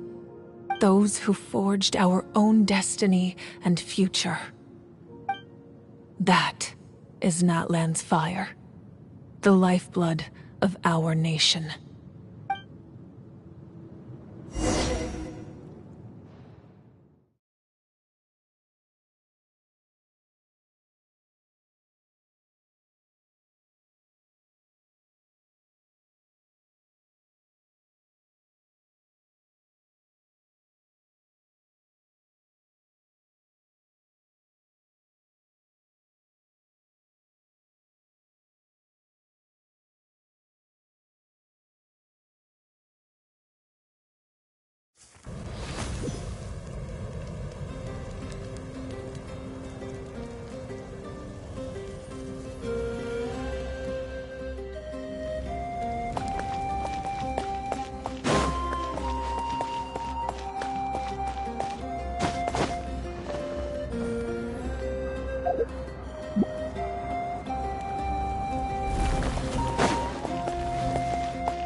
You here for the victory feast too? Oh, no. I knew Chaska would be here, so I just came to deliver some medicine. I was about to leave, actually. No, it's not that I don't want to celebrate Kachina and the others. I'm so glad she made it back. It's just... well, I'll make things awkward if I'm around my sister right now. Ah, well, you two had a fight, so Paimon can understand. She didn't cause any trouble during your trip, right? Yeah, she was super helpful. She gave us a lot of useful information about the Abyss. That's good. That's all I needed to know. Is there a reason you asked? You were pretty outspoken when we first met, but now it's like you're holding something back. Maybe it seemed unreasonable, picking that fight with her before you left, but I did it for a reason. Her impulse to fight is extremely strong. Her mental strength helps her rein it in, but she still loses control sometimes. I had no idea what you might face in the Night Kingdom, so I didn't want to take any chances. So what you're saying is... Okay, so maybe it sounds a little stupid, but it works pretty well. It helps her keep her cool for a little while, at least. Anyway, I'm just glad you were able to make it back safe and sound. That's all I wanted. What? Do you really have to go that far? Can't you just talk it out? No way. Chaska never opens up about her own pain, especially to her family. She can't learn about this, or it'll be even harder to help her. I appreciate the understanding, and don't worry. I'll find a way to help her ease this burden. Anyway, I need to get going. Enjoy the celebration. Oh, and if you ever need a doctor, you know who to find. Huh. Who would have thought there was a deeper reason behind their arguing? In the end, it's all the Abyss's fault. Paimon's had enough of them.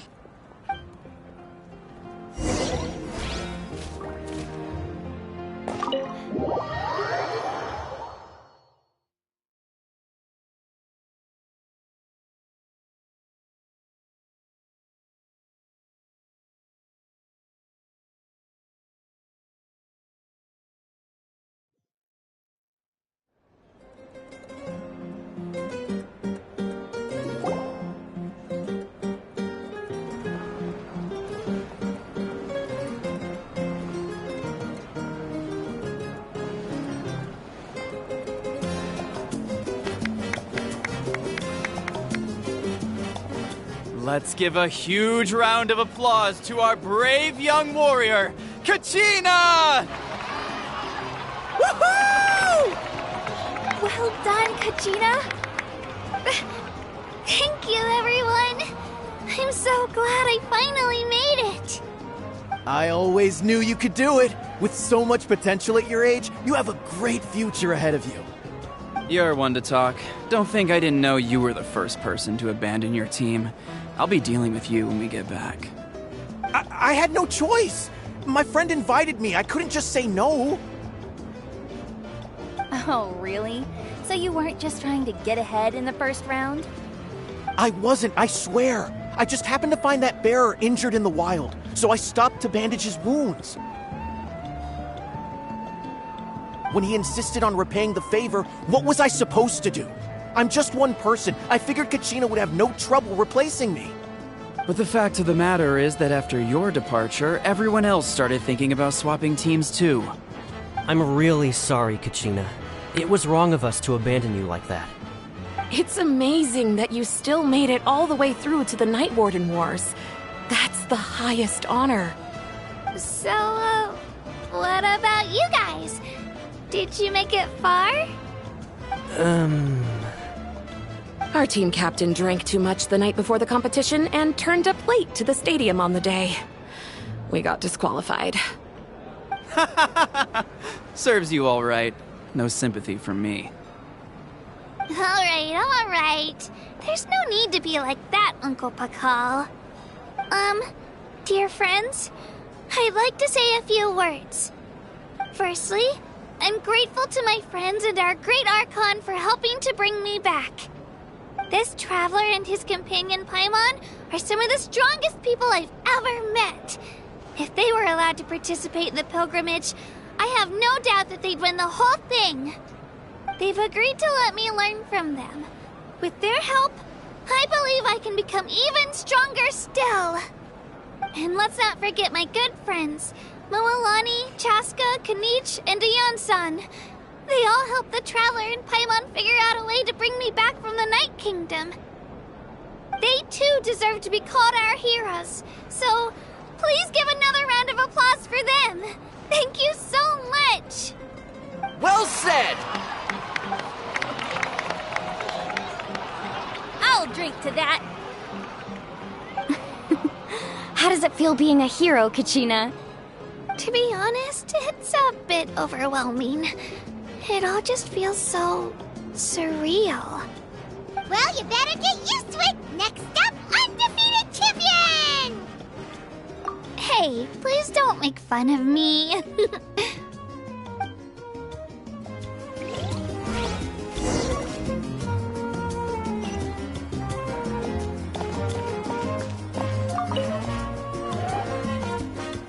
You're here.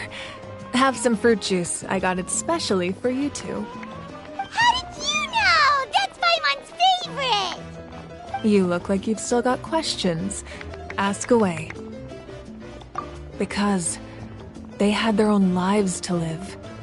The thought of telling them, abandon your families and everyone you love, and come with me to the end of time, for in 500 years Natlan will be destroyed, it seemed too cruel.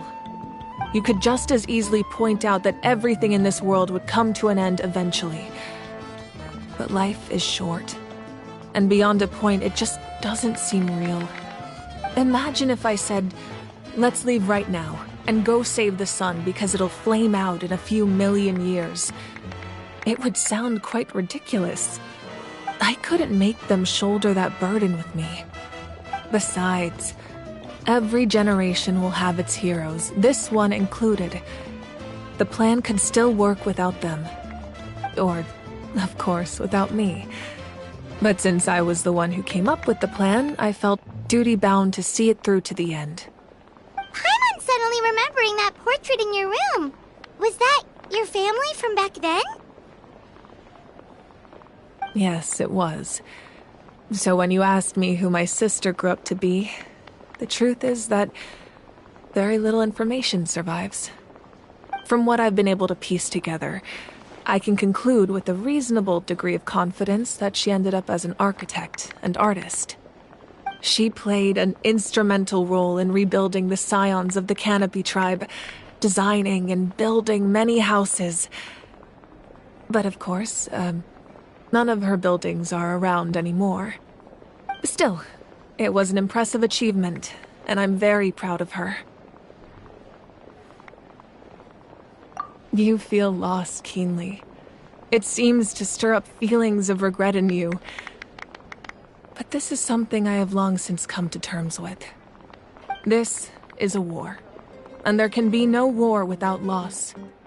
I am already far more fortunate than those who lost their lives to the Abyss. The people of Natlan look to me as their Archon, and the weight of their expectations is mine to bear. I must see our fate through to the very end, no matter what I may find there. Yeah, doesn't that mean the way everything ends has already been written, including your plan? I suppose, but so what? Don't forget, time takes many forms. The past, present, and future coexist, and all are equally important. Even if the future ends in destruction, there's still no reason to give up on the here and now. And it's precisely because we humans cannot know our fate that we will never give up on our struggle. This is a pivotal moment. We are still 2 heroes short. Well, 3 to be precise. There's one further hero who I'm hoping to get on my side, whatever it takes. Your resistance to the corrupting power of the Abyss is truly remarkable. It would easily make you an all-important figure in the upcoming battle. If you agree to join us, you will not only gain my full support in your journey, but I will also forge a brand new ancient name for you. Ancient names can be forged? They can. Several strict conditions must be met, but if they couldn't be forged at all, then the number of them in circulation would have long dwindled to 0. Possessing an ancient name would mean that your adventures in Natlan are recorded in full. Your stories would be remembered by our people for all the years to come.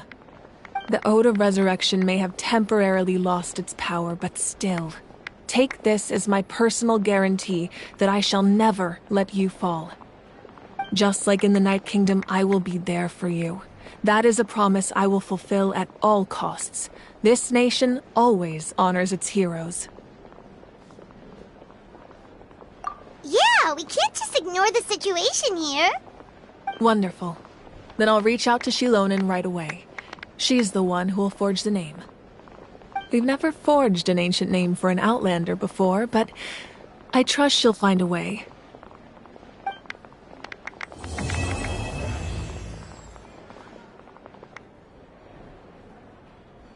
My lord, we've received word that the Pyro Archon has lost much of her power. Although your injury complicates things, this is most certainly the opportune time to seize the Gnosis. Victory and defeat are rules, not outcomes. I have never taken advantage of an opponent in a time of weakness, and I don't intend to start now. As for you, I must confess, I did not expect that little trick of yours to save the day. No matter how dense the fog, as long as the sun remains, we cannot turn day into night. She could have dispelled it. She simply chose not to. You don't have much time, and you're injured on top of that. What do you plan to do next? I'm beginning to see just how useful you may turn out to be. You heard something from here, didn't you?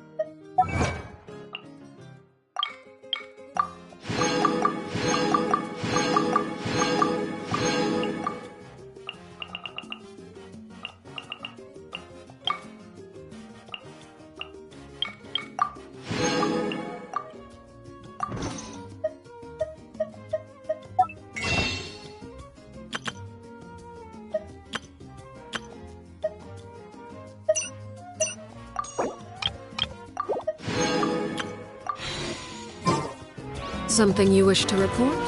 Go on. You have my undivided...